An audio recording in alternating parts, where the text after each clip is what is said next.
morning, students. Good morning, Good ma'am. morning. Okay. So Good let's morning, start. ma'am. Good morning. So let's start our today's class. What we have seen yesterday?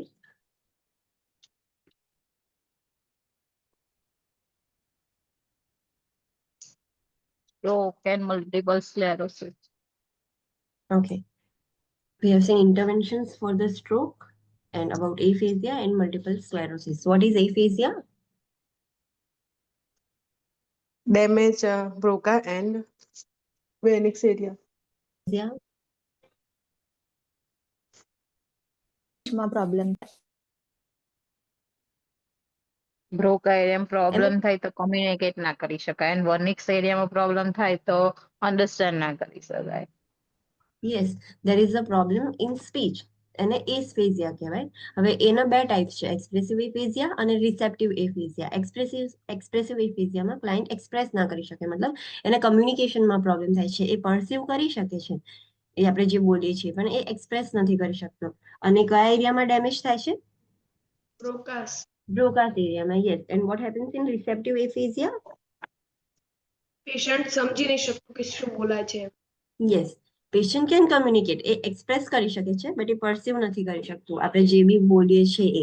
અને કયા એરિયામાં damage થાય છે તો આવું થાય? Phoenix area. વર્નિક્સ એરિયામાં. Yes. And next છે ગ્લોબલ ઓર મિક્સ, જેમાં બંને ટાઈપ જોવા મળે, એક્સપ્રેસિવ એફેઝિયા પણ જોવા મળે અને રિસેપ્ટિવ એફેઝિયા પણ જોવા મળે. એફેઝિયા થાય તો ઇન્ટરવેન્શન્સ આપણે જોઈ હતી કે ક્લાયન્ટ જોડે આપણે કેવી રીતે કમ્યુનિકેટ કરવું, બીકોઝ ક્લાયન્ટ બોલી પણ નહીં શકે સમટાઈમ્સ અને સમજી પણ નહીં શકે. So that we have scene. Now stroke, જે આપણે સ્ટ્રોક ચાલતું હતું કે સ્ટ્રોક શું છે, એના ટાઈપ્સ જોયા હતા, એનું અસેસમેન્ટ જોયું હતું, એમાં આ જે એફેઝિયા બધું એનું સાઇન એન્ડ સિમ્ટમ્સમાં જ આવે. તો હવે ઇન્ટરવેન્શન જોઈએ કે સ્ટ્રોક થાય ત્યારે આપણે જ્યારે એક્યુટ ફેઝમાં હોય ક્લાયન્ટ, જસ્ટ હમણાં જ સ્ટ્રોક આવે. Yes yes, you are not audible.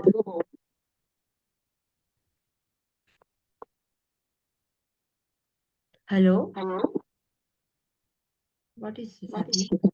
No, ma'am. Just a minute. Hello, now am I audible properly? Yes, ma'am.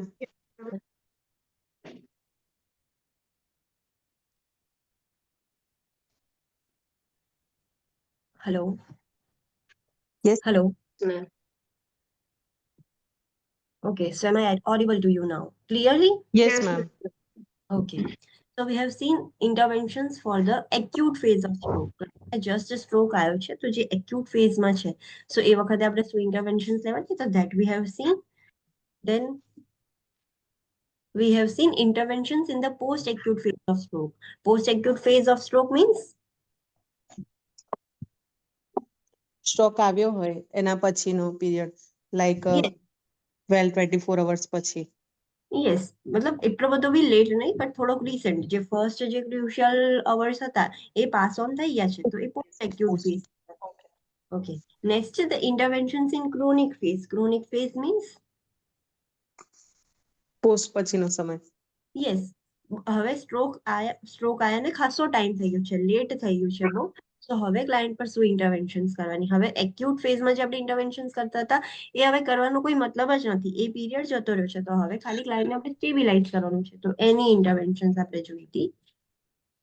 Then neglect syndrome. What do you mean by neglect syndrome? એમાં patient માઇલિન હશે, paralysis હશે પણ એ અનઅવેર હશે. Yes, એને ક્લાયન્ટને ખબર નહીં હોય કે આ સાઈડ એની પેરેલાઇઝડ છે, અને એના લીધે એનાથી જ વર્ક કરવાનું ટ્રાય કરશે અને પોતાની સેલ્ફને ઇન્જરીના રિસ્કમાં નાખી દેશે. ઓકે, હેમિએનોપ્સિયા મીન્સ હાફ લોસ થઈ. યસ, હાફ વિઝ્યુઅલ ફિલ્ડમાં બ્લાઇન્ડનેસ આવી જશે. અને હોમોનિમસ હેમિએનોપ્સિયામાં એવું જોવા મળશે કે ક્લાયન્ટને બંને આઈઝમાં સેમ સાઈડ પર બ્લાઇન્ડનેસ જોવા મળશે. Yes. Then multiple sclerosis. What do you mean by multiple sclerosis? એમાં માઇલિન જનરેટ થવા લાગે છે. યસ, જે ન્યુરોન્સ છે, ન્યુરોન્સમાં બી જે એક્ઝોન પાર્ટ છે એના ઉપર માઇલિન શીટ હોય, તો એ ધીરે ધીરે ડીજનરેટ થવા માંડશે. તો એને ડીમાઇલિનેશન કહેવાય, કે માઇલિન શીટ જ્યારે ડીજનરેટ થઈ જાય તો એને ડીમાઇલિનેશન કહેવાય. તો એના લીધે બધા સિમ્ટમ્સ જોવા મળે. તો આપણે અસેસમેન્ટ ફાઇન્ડિંગ જોયું હતું કે કેવા સિમ્ટમ્સ જોવા મળે કે આખા બોડીમાં બધા જ ન્યુરોન્સ પરથી ધીરે ધીરે ધીરે ધીરે માયલિન શીથ નીકળવાનું ચાલુ થઈ જશે. એ ક્રોનિક પ્રોગ્રેસિવ ડિજનરેટિવ ડિસઓર્ડર છે. એક વખત થઈ ગયું તો આપણે રિવર્સ ના કરી શકીએ અને ધીરે ધીરે એ વધ્યા જ કરશે. આપણે એને સ્ટોપ પણ નથી કરી શકવાના કે ચલો મેડિકેશન આપી દઈશું તો આગળનું એ સ્ટોપ થઈ જશે. નો, એ પ્રોગ્રેસ થયા જ કરશે. તો આપણે સિમ્ટમેટિક ટ્રીટમેન્ટ જ આપી શકીશું ક્લાયન્ટને. તો ઇન્ટરવેન્શન્સ આપણે જોયા હતા કે નોર્મલી જ્યારે બી ક્લાયન્ટને મલ્ટિપલ સ્ક્લેરોસિસ થઈ જાય યા તો એ રેમિશન પીરિયડમાં રહે, મેડિકેશન ચાલતી હોય નહીં એટલે સિમ્ટમ્સ એના કંટ્રોલમાં રહે. સો એ રેમિશન પીરિયડમાં હોય કાં તો જ્યારે મેડિસિન ઓછી થઈ જાય કે કશું જે પ્રેસિપિટેટિંગ ફેક્ટર હતો એના ટ્રિગર્સના કોન્ટેક્ટમાં આવી જાય ત્યારે એક્ઝર્સર્બેશન પીરિયડમાં જતું રહે ક્લાયન્ટ. સો આપણે બધી સિમ્ટમેટિક ઇન્ટરવેન્શન્સ જોઈ હતી. Okay, any doubt till this? No ma'am. Okay, next is myasthenia gravis. What do you mean by myasthenia gravis? Any idea? Autoimmune disorder. Okay, autoimmune disorder. પણ એમાં શું થાય છે? જે નર્વ ટ્રાન્સમિશન થતા હશે એમાં ડિફેક્ટ જોવા મળશે.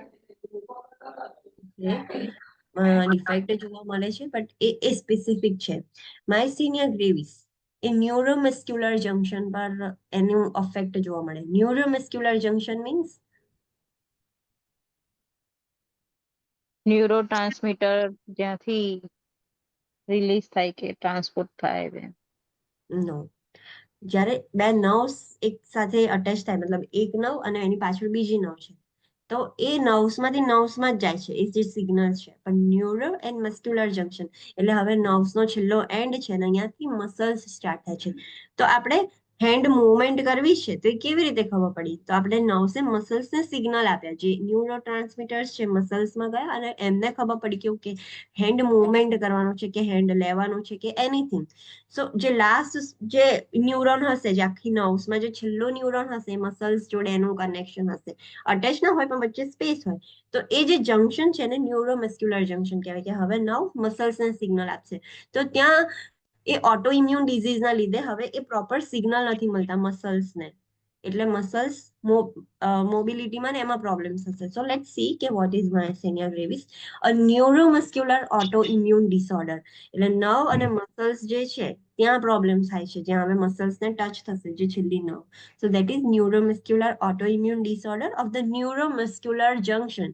જ્યાં નર્વ અને મસલ્સ ભેગા થાય એ જંકશનને ન્યુરોમસ્ક્યુલર જંકશન કહેવાય. Characterize by considerable weakness and abnormal fatigue of the voluntary muscles.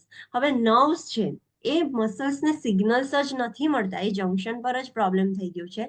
તો મસલ્સને સિગ્નલ જ નથી મળતા તો મસલ કેવી રીતે વર્ક કરી શકે? એટલે એ પર્સન હોય એને વીકનેસ જોવા મળે, ફટીગ હોય પણ બહુ જ વધારે ફટીગ હોય. અને જે વોલન્ટરી મસલ્સ છે, વોલન્ટરી મસલ્સ મીન્સ જે મસલ્સ કામ કરે જ જાય આપણા જાતે જ વર્ક કરે. નો, જાતે વર્ક ના કરે. જાતે કંટ્રોલ વર્ક કરી શકીએ જે મસલ્સ ને. હા, જે આપણા કંટ્રોલમાં છે એ વોલન્ટરી મસલ્સ જે આપણા કંટ્રોલમાં નથી, લાઈક હાર્ટ બીટ થવું, ડાયફ્રામ છે, લંગ્સ એક્સપાન્ડ રિલેક્સેશન થવું, એ આપણા કંટ્રોલમાં નથી. ઇન્ટેસ્ટાઇનની મુવમેન્ટ એ આપણા કંટ્રોલમાં નથી. પણ હેન્ડ મુવમેન્ટ, લેગ મુવમેન્ટ, હેડ મુવમેન્ટ એ બધી આપણા કંટ્રોલમાં છે.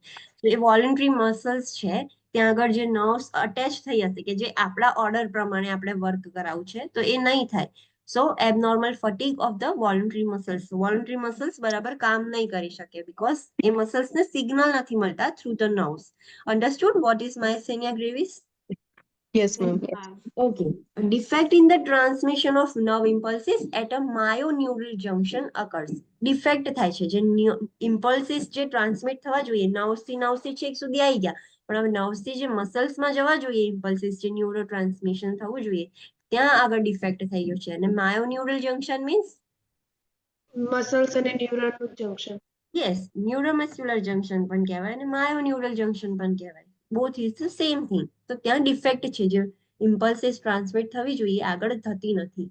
કોઝિસ ઇન્ક્લુડ કેમ થાય છે તો insufficient secretion of acetyl choline.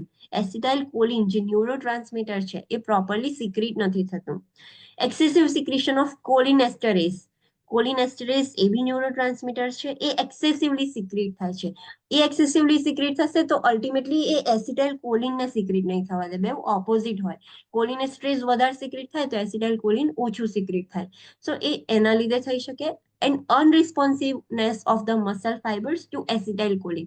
બીજું રીઝન એવું હોઈ શકે કે એસિટાઇલ કોલિન તો સિક્રેટ થાય છે, પણ મસલ ફાઇબર્સ છે, જે જંક્શન છે જ્યાંથી હવે મસલ ફાઇબર સ્ટાર્ટ થાય છે, એ રિસ્પોન્સ નહીં કરતા. એસિટાઇલ કોલિન ન્યુરોનમાંથી સિક્રેટ થઈને મસલ્સ પર આવી ગયું, પણ એ મસલ્સ એને રિસ્પોન્ડ નથી કરતા કે ના હવે મારે કામ કરવાનું છે. So this are the causes કે જેના લીધે એ મસલ વર્ક નથી કરી શકતા. ના કોઝ કેમ થયા? તો ઓટો ઇમ્યુન ડિસઓર્ડરના લીધે થયા. બોડીની અંદર એને જે આપણા સેલ્સ હતા એમને ત્યાં અટેક કરી દીધો ને, એના લીધે પ્રોપર એસિટાઇલ કોલિન સિક્રેટ નથી થતું, કાં તો કોલિનેસ્ટરેઝ વધી ગયું છે, કાં તો એસિટાઇલ કોલિન પ્રોપરલી મસલ્સ છે એ રિસ્પોન્ડ નથી કરી શકતા. હવે જે બી પર્સનને માયસ્થેનિયા ગ્રેવિસ હશે, આપણને ખબર છે કે મસલ્સ પર અફેક્ટ કરે છે, તો આપણે એના રિલેટેડ સાઇન એન્ડ સિમ્ટમ્સ જોઈ શકીશું. તો અસેસમેન્ટ ફાઇન્ડિંગ્સ કેવા હશે? તો weakness and fatigue, difficulty in chewing and swallowing, dysphagia જોવા મળશે, ટોસિસ જોવા મળશે. Ptosis means Drooping of drooping eyelids. eyes. Drooping of the eyelid, eyelids એની ડાઉનવર્ડ થઈ જશે.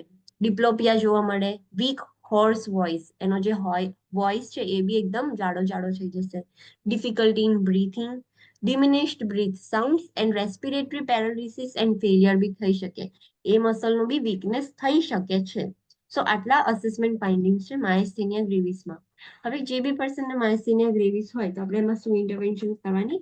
So monitor respiratory status and ability to cough and deep breathe adequately.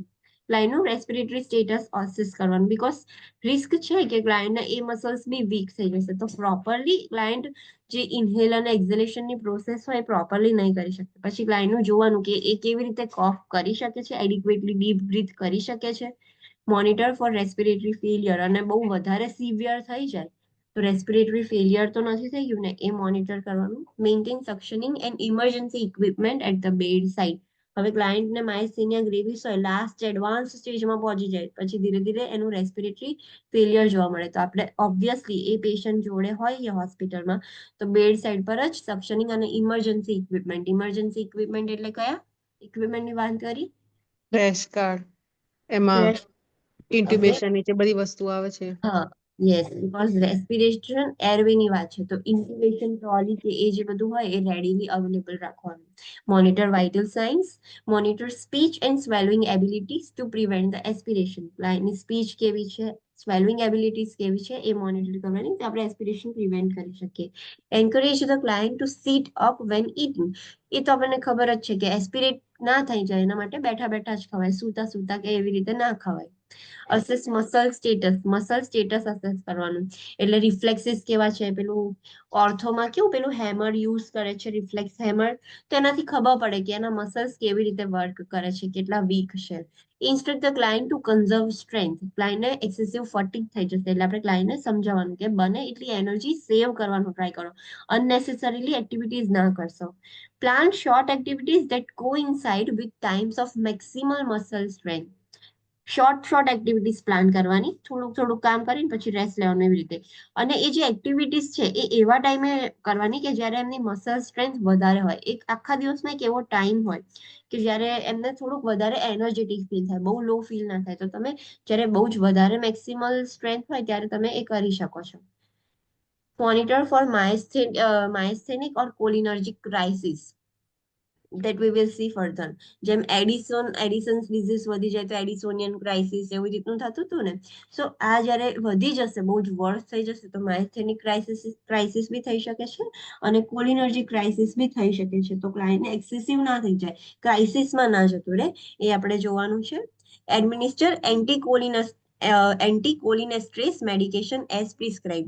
હવે આપણને એક કોઝ ખબર હતી કે કોલિનેસ્ટ્રેસ જે છે એ વધી જાય તો બી માયસ્થેનિયા ગ્રેવિસના સિમ્ટમ્સ થઈ શકે છે. તો આપણે શું કરી શકીએ? એને કંટ્રોલ કરવા. આપણે એને ક્યોર નથી કરી શકવાના એક વખત થઈ જાય તો, એ ઓટો ઇમ્યુન ડિસીઝ છે.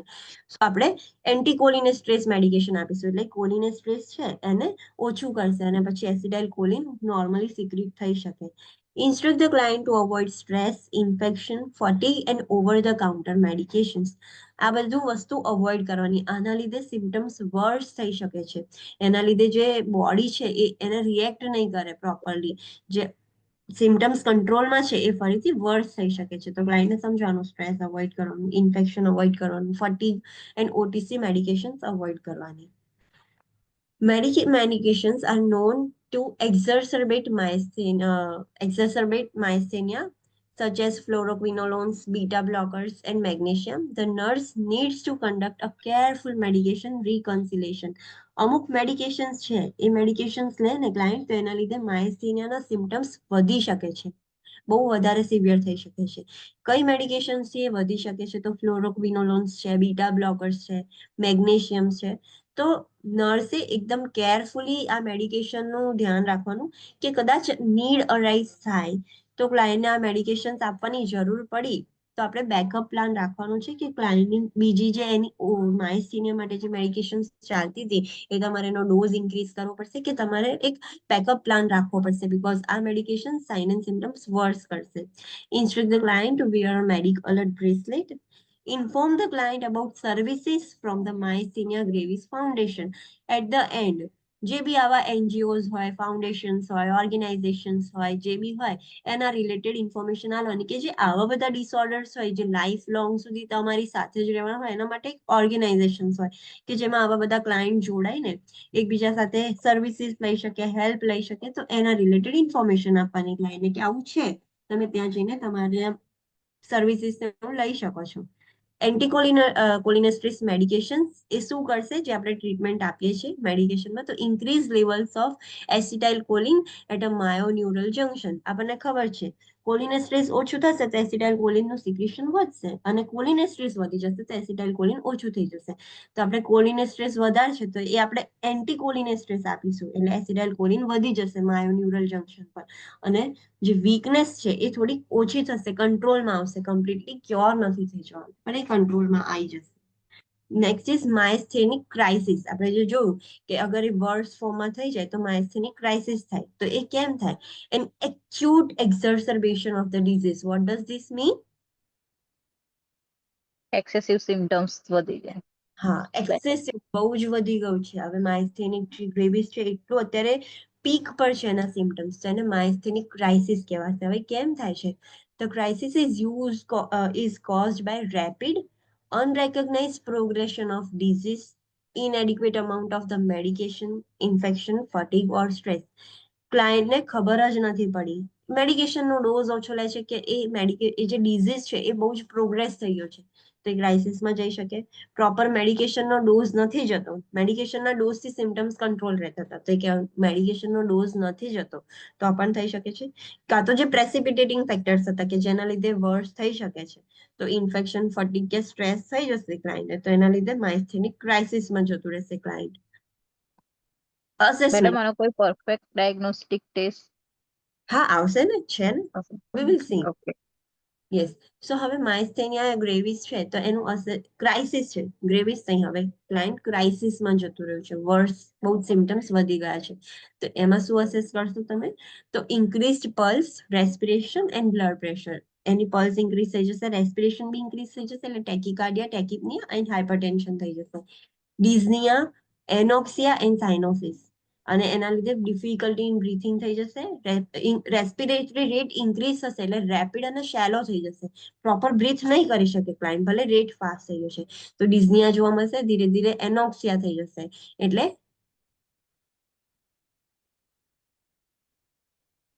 નો ઓક્સિજન. નો ઓક્સિજન, એનોક્સિયા છે, હાઇપોક્સિયા બી નહીં, એનોક્સિયા થઈ જશે એન્ડ સાઇનોસિસ જોવા મળશે. બોવેલ એન્ડ બ્લેડર ઇન્કોન્ટિનન્સ થઈ જશે, decrease urine output, absent cough and swallow reflex. Cough reflex બી એબસેન્ટ થઈ જશે, સ્વેલો રિફ્લેક્સ પણ એબસેન્ટ થઈ જશે બીકોઝ આ ક્રાઇસિસમાં છે એટલે સિમ્ટમ્સ વર્સ થઈ જશે.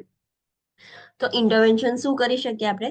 તો પહેલા તો અસેસ કરવાનું કે ક્લાયન્ટ માયસ્થેનિક ક્રાઇસિસમાં જ છે ને, તો અસેસ કર્યું અને ખબર પડી કે યસ એ એમાં જ છે, તો પછી કોલિનેસ્ટ્રેસ જે એન્ટીકોલિનેસ્ટ્રેસ જે મેડિકેશન છે એ વધારવાનો ડોઝ, બીકોઝ એ મેડિકેશન ઓછી થઈ જશે, એ જ મેડિકેશનથી આપણે સિમ્ટમ્સને કંટ્રોલમાં લાવી શકીએ છીએ. તો ડોઝ ઓછો થઈ ગયો હોય, કાં તો ક્લાયન્ટ કોઈ પ્રેસિપિટેટિંગ ફેક્ટરમાં આવ્યો હોય, ગમે તે આપણે આ ડોઝ વધારીશું તો ક્લાયન્ટના સિમ્ટમ્સ કંટ્રોલમાં આવશે, તો એ મેડિકેશન ઇન્ક્રીઝ કરવાની, એનો ડોઝ ઇન્ક્રીઝ કરવાનો. So that is about myasthenic crisis. Next છે cholinergic crisis. Cholinergic crisis માં શું થાય? તો results in depolarization of the motor end plates. What do you mean by depolarization? Contraction. Okay, yes. આપણે હાર્ટમાં ડીપોલરાઇઝેશન રીપોલરાઇઝેશન જોતા હતા, that is about contraction. પણ contraction કેમ થતા હતા?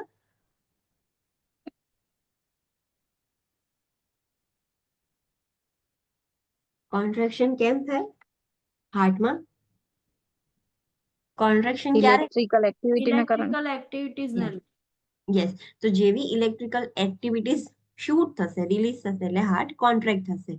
સો મોટર એન્ડ પ્લેટ્સ એટલે કે જે મોટર ન્યુરોન્સ છે, ઓબ્વિયસલી જ્યારે બી મસલ્સની જોડે જે બી નર્વ્સ હશે એ મોટર નર્વ્સ જ હશે, તો જ ફંક્શન થશે ને. સેન્સરી નર્વ્સ તો હોય, સેન્સરી નર્વ્સ ખાલી સેન્સીસ લઈ જાય, પણ હેન્ડ મૂવમેન્ટ કરવા માટે એનો મોટર નર્વ જે છે એનો એન્ડ અટેચ હશે.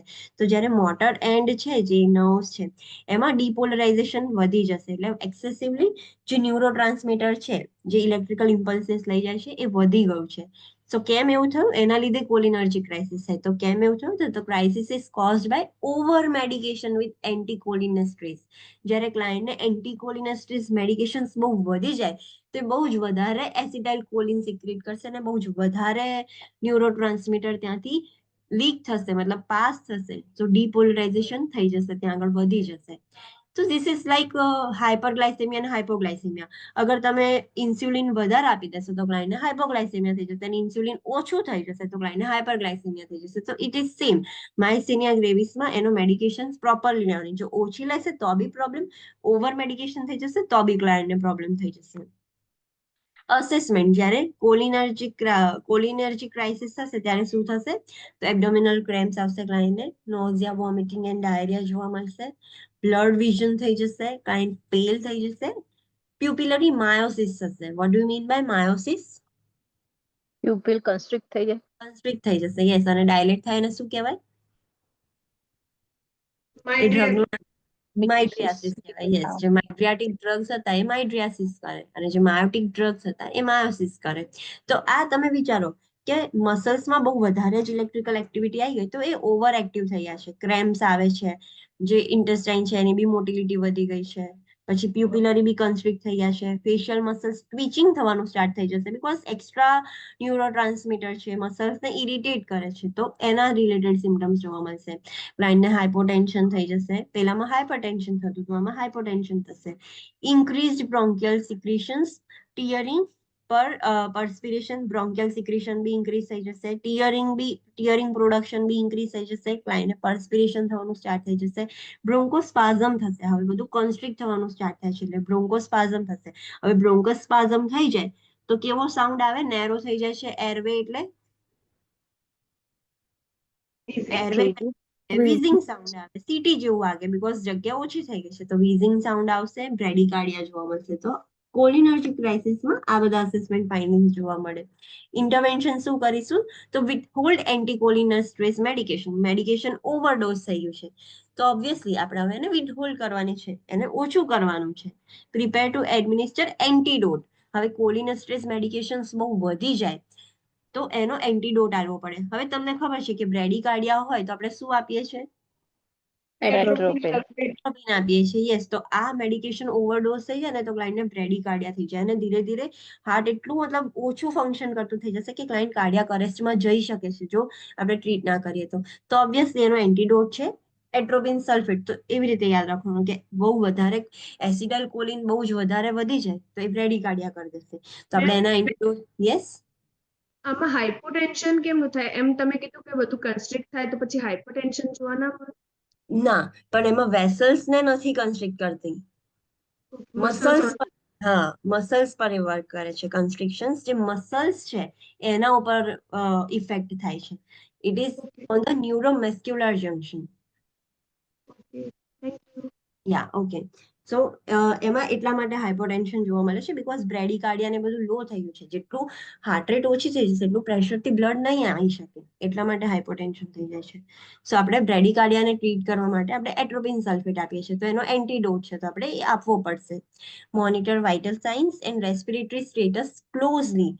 ઇન્ટ્યુબેશન મે બી નેસેસરી. આપણે રેસ્પિરેટરી સ્ટેટસ બી જોવું પડશે, અને પછી અગર રેસ્પિરેટરી સ્ટેટસ એટલા માટે કે બ્રોન્કોસ્પાઝમ થઈ જશે અને વીઝિંગ સાઉન્ડ બંધ થઈ જાય તો what does it indicate? Obstruction. Completely obstruction થઈ ગયું છે. યસ, તો આપણે રેસ્પિરેટરી સ્ટેટસ બહુ ક્લોઝલી મોનિટર કરવું પડે અને ઇન્ટ્યુબેશન બી કરવાની જરૂર પડી શકે છે. Frequent monitoring of respiratory status is needed and elective intubation may be initiated. Frequently એને મોનિટર કરતું રહેવાનું અને ઇલેક્ટિવ એટલે કે પ્લાન કરવાનું કે હા હવે એને કરવું જ પડશે. ઇમરજન્સી નહીં, પહેલેથી જ પ્લાન કરી દેવાનું કે ઇન્ટ્યુબેશન એને કરવું જ પડશે. સો એ ઇનિશિએટ કરી દેવાનું. સો દેટ વોઝ અબાઉટ કયા ક્રાઇસિસની વાત થઈ આ લાસ્ટમાં? કોલિનર્જિક. કોલિનર્જિક ક્રાઇસિસ. ઓકે, નાઉ જે ટેસ્ટ છે ટુ ડાયગ્નોઝ કે શું છે ક્લાયન્ટને, સો ધેટ ઇઝ એન્ડ્રોફોનિયમ ટેસ્ટ. એને ટેન્સિલોન ટેસ્ટ પણ કહેવાય છે. તો આ ટેસ્ટમાં શું હોય? આ ટેસ્ટ કરતી વખતે ખાસ એક વસ્તુ યાદ રાખવાની, have atropine sulfate available when performing the edrophonium test.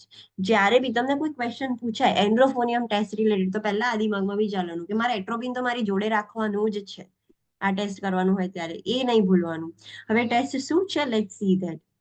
This test is performed by a neurologist and may be done to diagnose myasthenia gravis and to differentiate between myasthenic crisis or cholinergic crisis. Myasthenia gravis છે કે નહીં ક્લાયન્ટને એ diagnose કરવા માટે પણ આ test use કરવામાં આવે છે. અને બીજું કે ક્લાયન્ટ અત્યારે હાલ માયસ્થેનિક ક્રાઇસિસમાં છે કે કોલિનર્જિક ક્રાઇસિસમાં છે. ચલો ફર્સ્ટ ટાઈમ ક્લાયન્ટ તમારા ત્યાં આવ્યું છે ન્યુરોલોજિસ્ટના ત્યાં, એને ડાયગ્નોઝ કરવું છે સિમ્ટમ્સના અકોર્ડિંગ કે ક્લાયન્ટને કદાચ માયસ્થેનિયા ગ્રેવિસ હોઈ શકે, ત્યારે પણ આ ક્લાયન્ટને પણ ટેસ્ટ થઈ શકે છે.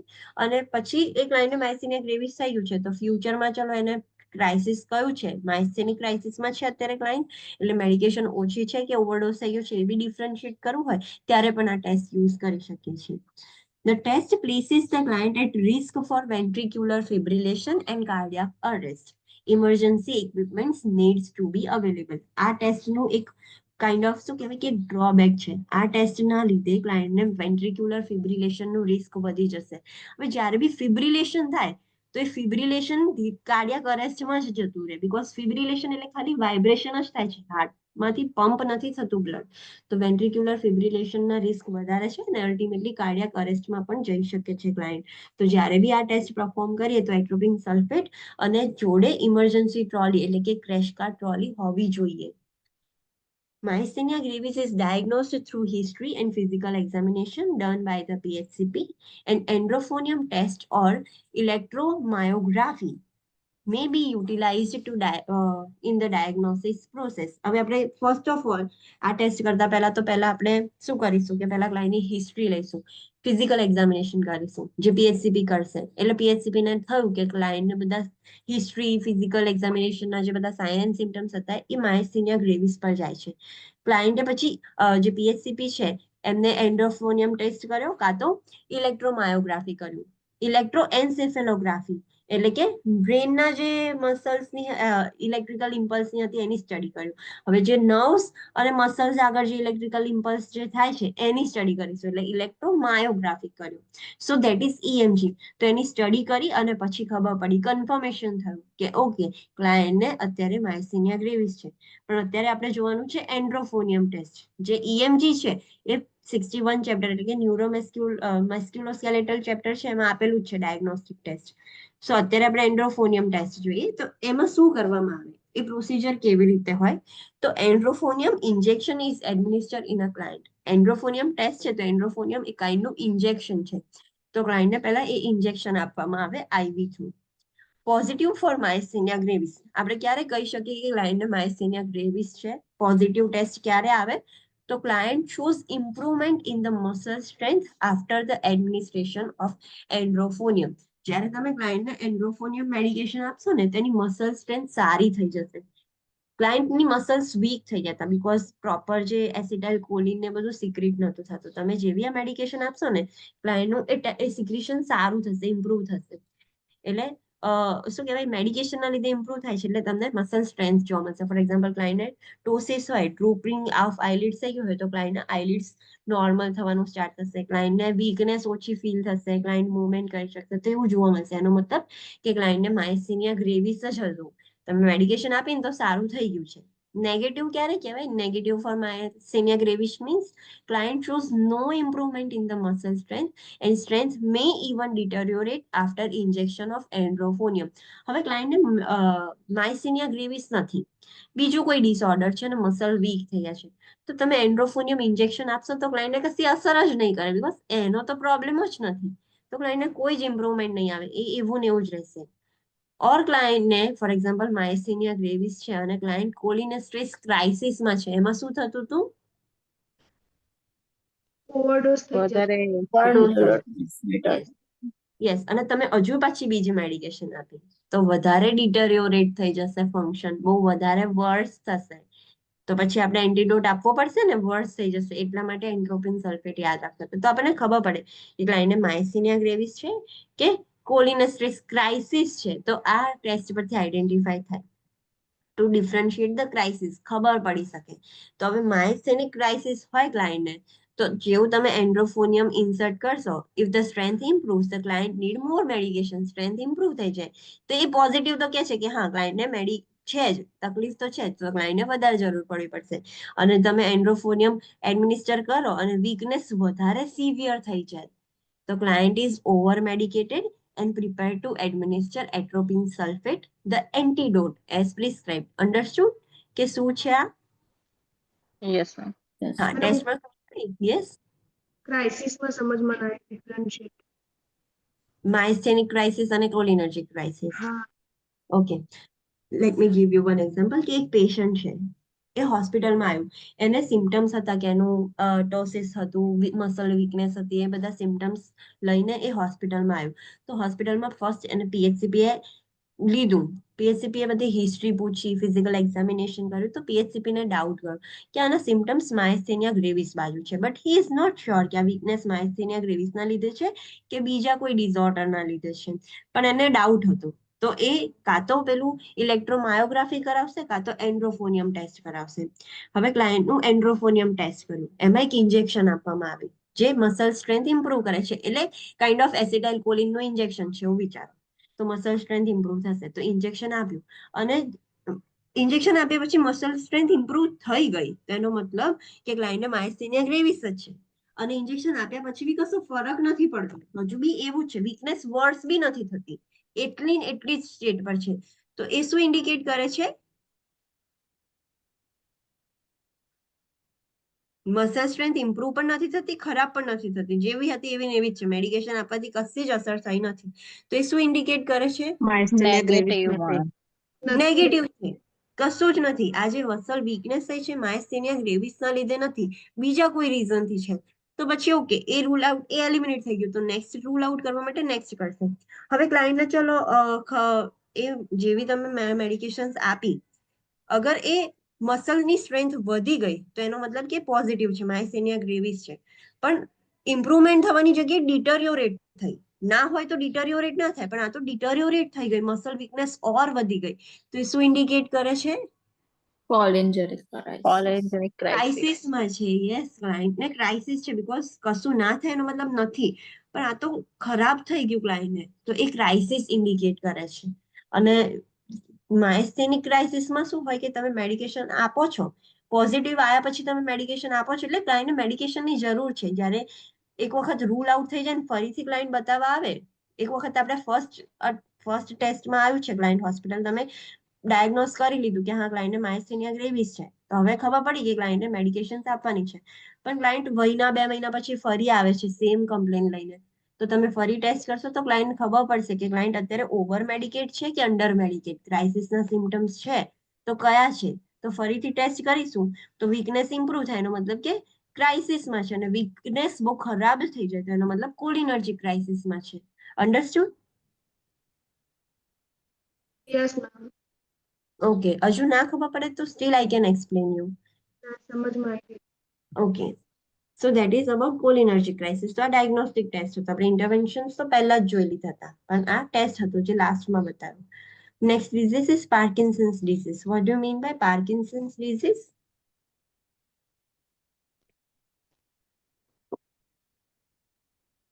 એમાં ડોપામાઇન ડિક્રીઝ થઈ જાય, એટલે એના લીધે બી શું જોવા મળશે? વીકનેસ જ જોવા મળે.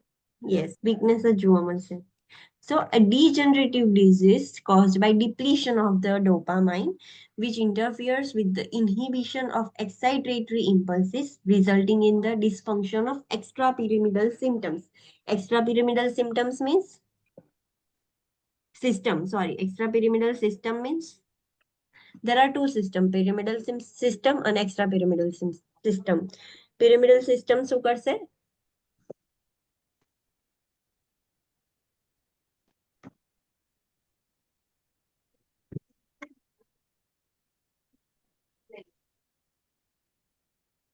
Anyone? નો આઈડિયા મેમ.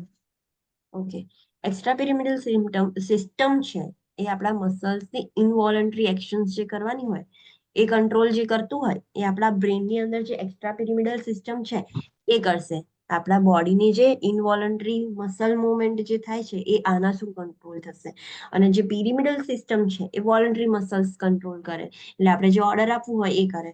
તો આ ડિઝીઝમાં શું થશે કે ડોપામાઇન બરાબર રિલીઝ નથી થતું, એના લીધે જે એક્સાઇટેડ થવું જોઈએ, જે ઇમ્પલ્સિસ છે, કે જે એક્સાઇટમેન્ટ થવી જોઈએ ન્યુરોનમાં કે ન્યુરો ટ્રાન્સમીટર થવું જોઈએ, એ એક્સાઇટેટરી ઇમ્પલ્સ ઓછી થઈ જશે, ઇનહિબિટ થઈ જશે. તો એના લીધે જે એક્સ્ટ્રા પિરામિડલ સિસ્ટમ છે એનું ડિસફંક્શન જોવા મળશે. એટલે કોનું ડિસફંક્શન થશે હવે? ઇનવોલન્ટરી મસલ્સ. ઇન્વોલન્ટરી મસલ્સનો. ઇનવોલન્ટરી મસલ મુવમેન્ટ, એટલે પ્રોપરલી જે ઇનવોલન્ટરી મસલ મુવમેન્ટ છે પ્રોપર નહીં થાય. તો આ ડિઝીઝ એ ડિજનરેટિવ છે કે એક વખત એ થયા જ કરશે, એક વખત થઈ ગયું છે. આ બધા જે ડિસઓર્ડર્સ છે એક વખત થઈ જાય તો એ પછી લાઈફ ટાઈમ રહે જ. It is a slow progressive disease that results in crippling disability. આ સ્લો છે, ધીરે ધીરે ધીરે ધીરે પાર્કિન્સન ડિઝીઝ વધ્યા જ કરશે, પ્રોગ્રેસ થયા જ કરશે. અને એટ ધ એન્ડ ક્રિપલિંગ ડિસેબિલિટી એટલે બહુ સિવિયર. ક્લાયન્ટ હવે એની જાતે વોક બી નહીં કરી શકે, કશું જ નહીં કરી શકે, ક્રિપલિંગ ડિસેબિલિટીમાં એ જતું રહી શકે છે client. The debilitations can result in fall, self-care deficit, failure of body systems and depressions. હવે અગર આ બહુ વધી જશે, બહુ જ વર્સ થઈ જશે, પાર્કિન્સન્સ ડિઝીઝ વધારે સિવિયર થઈ જશે, તો એના લીધે ક્લાયન્ટને ફોલ્સ પણ થઈ શકે છે, પડી પણ જશે. ક્લાયન્ટ સેલ્ફ કેર બી નહીં કરી શકે પોતાની, સેલ્ફ કેર ડેફિશિટ એટલે કમ્પ્લીટલી ક્લાયન્ટ ડિપેન્ડન્ટ થઈ જશે કોઈની પર. બોડી સિસ્ટમ પ્રોપરલી વર્ક નહીં કરી શકે, બોડી સિસ્ટમ ફેલિયર જોવા મળશે અને ક્લાયન્ટ ડિપ્રેસ બી થઈ જશે. બીકોઝ ડોપામાઇન એનું બી જે આપણે જોઈએ છે કે સિરોટોનિન અને ડોપામાઇન આપણા મેન્ટલ હેલ્થને બી રેગ્યુલેટ કરે છે, તો એના લીધે ડિપ્રેશન બી જોવા મળશે ક્લાયન્ટને. Mental deterioration occurs late in the disease. અને જેમ જેમ ડોપામાઇન વધારે જ ઓછું થઈ જશે, ડિપ્લીશન જ્યારે લેટ સ્ટેજમાં જતું રહેશે, એડવાન્સ થઈ જશે ડિસીઝ, ત્યારે મેન્ટલ ડિટોરિયોરેશન બી જોવા મળશે. ક્લાયન્ટ એબનોર્મલ થઈ જશે, મેન્ટલ પેશન્ટ થઈ જશે. અસેસમેન્ટ જે બી ક્લાયન્ટને પાર્કિન્સન્સ ડિઝીઝ હોય તો એમના શું જોવા મળશે? તો bradykinesia. What do mean by bradykinesia? Movement decrease થઈ જાય. યસ, જે મુવમેન્ટ છે એ સ્લો થઈ જશે. તો abnormal slowness of the movement. For example client walk કરતું હતું તો ધીરે ધીરે ધીરે ધીરે અત્યારે એકદમ નોર્મલ વોક કરે છે અને વચ્ચે વચ્ચે એકદમ બ્રેડિકાઇનેશિયા થઈ જશે, એટલે સ્લો થઈ જશે, ક્લાયન્ટ એકદમ સ્લો ડાઉન થઈ જશે. Sluggishness of the physical and mental responses. કોઈ બી ફિઝિકલ એક્ટિવિટી કરશે એમાં સ્લગિશનેસ જોવા મળશે, એટલે સ્લગિશ એટલે એ સ્લો ડાઉન થઈ જશે, પ્રોપર પેસથી નહીં કરી શકે. બધા મેન્ટલ રિસ્પોન્સીસ બી છે, તમે ક્લાયન્ટની જોડે વાત કરશો ને તો એ બોલશે બી એકદમ સ્લોલી, આમ એકદમ ધીરે ધીરે. લાઈક આપણે ઓડિયો ક્લિપ 0.5 કાં તો 0.25 પર કરી દઈએ એની સ્પીડ, તો કેવી રીતે સંભળાય? બસ એવું જ સંભળાશે ક્લાયન્ટને. તો મેન્ટલ રિસ્પોન્સીસ બી એકદમ સ્લગિશ થઈ જશે, એવી રીતે જ બોલશે. Akinesia. What do you mean by akinesia? Absent muscle. Absent થઈ જશે મુવમેન્ટ. હવે ફોર એક્ઝામ્પલ ક્લાયન્ટ વોક કરતું હતું, સ્લો ડાઉન થઈ ગયું તો એને બ્રેડિકાઇનેશિયા કહેવાય, અને સડનલી સ્ટોપ જ થઈ ગયું, અચાનક ઊભું જ રહી ગયું, તો એને શું કહેવાશે? એકાઇનેસિયા. એકાઇનેશિયા. મોમેન્ટ સ્ટોપ થઈ ગયું છે, સ્લો પણ નહીં, સ્ટોપ થઈ જાય તો એને એકાઇનેશિયા કહેવાય. મોનોટોનસ સ્પીચ થઈ જશે. પીચ આમ આપણે જે સ્પીચ છે, આપણે પીચ કેવી ઇન્ક્રીઝ ડિક્રીઝ કરીએ છીએ, ટોન વધારે ઓછું કરીએ છીએ, એવું નહીં, એક જ ટોનમાં મોનોટોનસ સ્પીચ થઈ જશે ક્લાયન્ટની.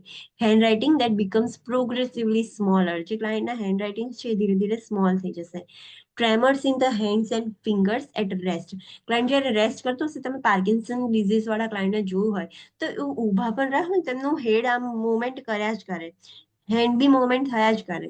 તો એ જ્યારે રેસ્ટ કરતા હોય ત્યારે એમના બોડીમાં ઇનવોલન્ટરી મસલ મુવમેન્ટ છે એ એબનોર્મલ થઈ ગઈ છે, એટલે એ કર્યા જ કરશે, વાઇબ્રેશન થયા જ કરશે, ટ્રેમર્સ આયા જ કરે.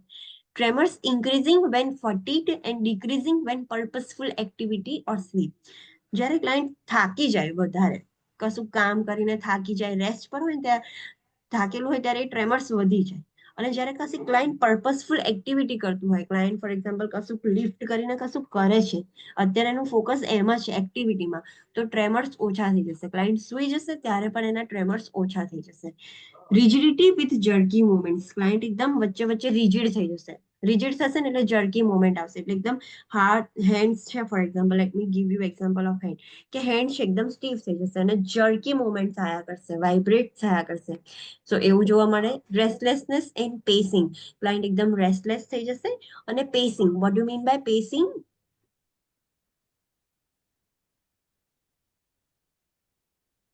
કોઈ ક્લાયન્ટ સ્ટ્રેસમાં હોય, તમને સ્ટ્રેસ આવે તો તમે કોઈ આંટા મારતા જોયું છે?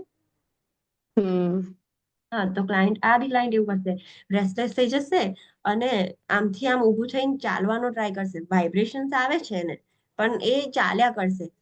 તો એ પેસિંગ જોવા મળશે, ક્લાયન્ટ એકદમ રેસ્ટલેસ થઈ જશે. Blank facial expression, mask like face, એના ફેશિયલ એક્સપ્રેશન બી કશા જ નહીં આવતા, ના ફેસ પર સ્માઇલ કે કશું જ નહીં, બસ આમ માસ્ક કેવું હોય, કોઈ એક્સપ્રેશન વગરનું, એવું ફેસ થઈ જશે.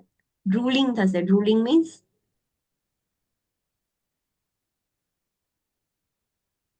સલાઈવા મોઢામાંથી બહાર નીકળે.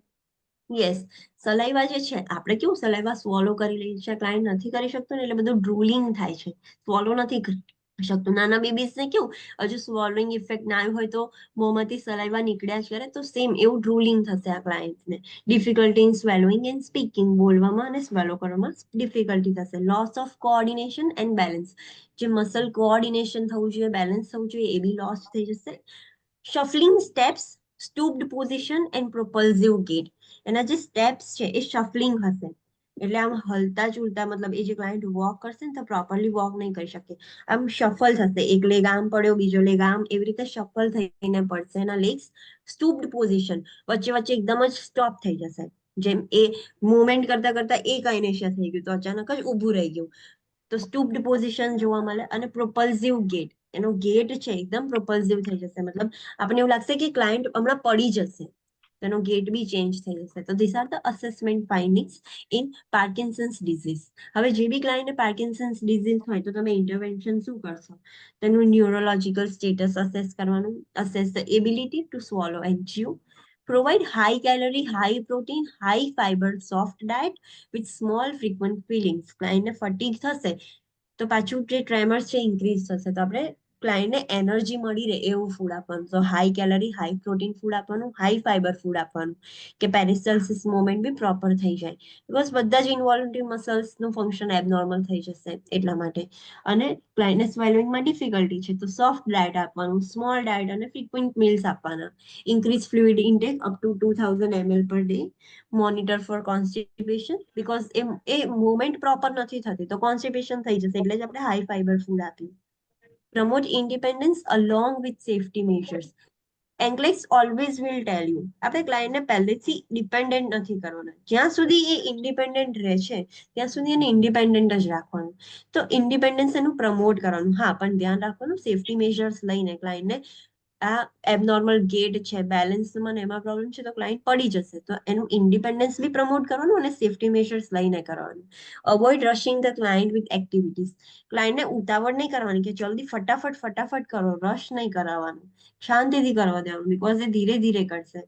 Assist with ambulation and provide assistive devices, એમ્બ્યુલેશનમાં ક્લાયન્ટને હેલ્પ કરવાની, ચાલવામાં ને એમાં, અને આસિસ્ટિવ ડિવાઇસની જરૂર પડે તો એ પણ આપણે આપી શકીએ છીએ, પ્રોવાઈડ કરી શકવાના. Instruct the client to rock back and forth to initiate movement. હવે ક્લાયન્ટને મૂવમેન્ટ સ્ટાર્ટ કરવા માટે, ક્લાયન્ટ ચલો સુઈ ગયું હતું, બેઠું થયું છે, કશું કે એને મૂવ કરવું છે તો એટલું ઇઝીલી મૂવ નહીં કરી શકે, તો ક્લાયન્ટને પહેલા સમજાવવાનું કે રોક બેક એન્ડ ફોર્થ મૂવમેન્ટ કરવાની. એટલે બેક એન્ડ ફોર્થ એટલે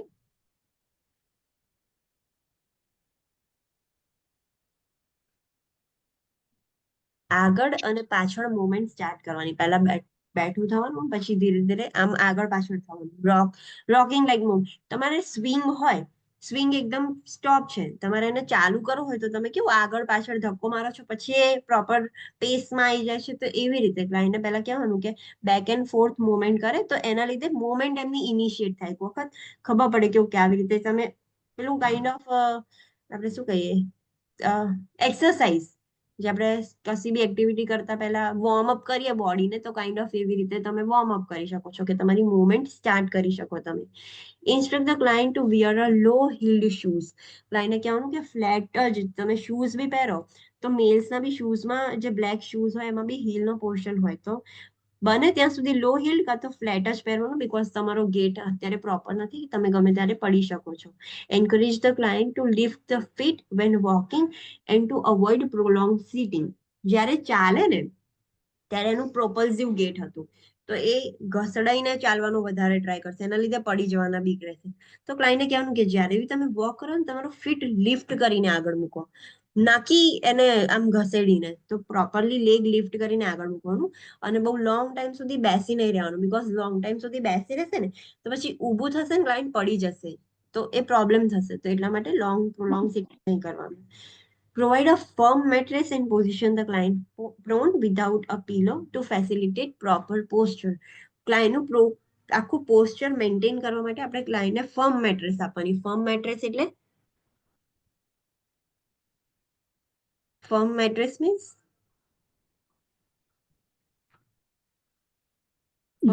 સ્ટ્રેટ આપવાની. સોફ્ટનેસ હોય, એકદમ સ્ટ્રેટ સ્ટિચિંગ કરેલું હોય. હા, એ કેવું મેટ્રેસ કેવી સોફ્ટ હોય, જેવું ક્લાયન્ટ સુઈ જાય ને એવી એટલો પોર્શન આમ દબાઈ જાય, તો એનું રિલેક્સ થઈ જાય. પણ આપણે ક્લાયન્ટને એકદમ ફર્મ મેટ્રેસ આપવાની છે કે ક્લાયન્ટ સુઈ જાય તો એટલો પોર્શન દબાઈ ના જાય, બીકોઝ આપણે ક્લાયન્ટનું અત્યારે પોસ્ચર મેન્ટેન કરવાનું છે. તો ક્લાયન્ટને પ્રોન પોઝિશન આપવાની, વચ્ચે નીચે પીલો કશું જ નહીં, ખાલી prone position.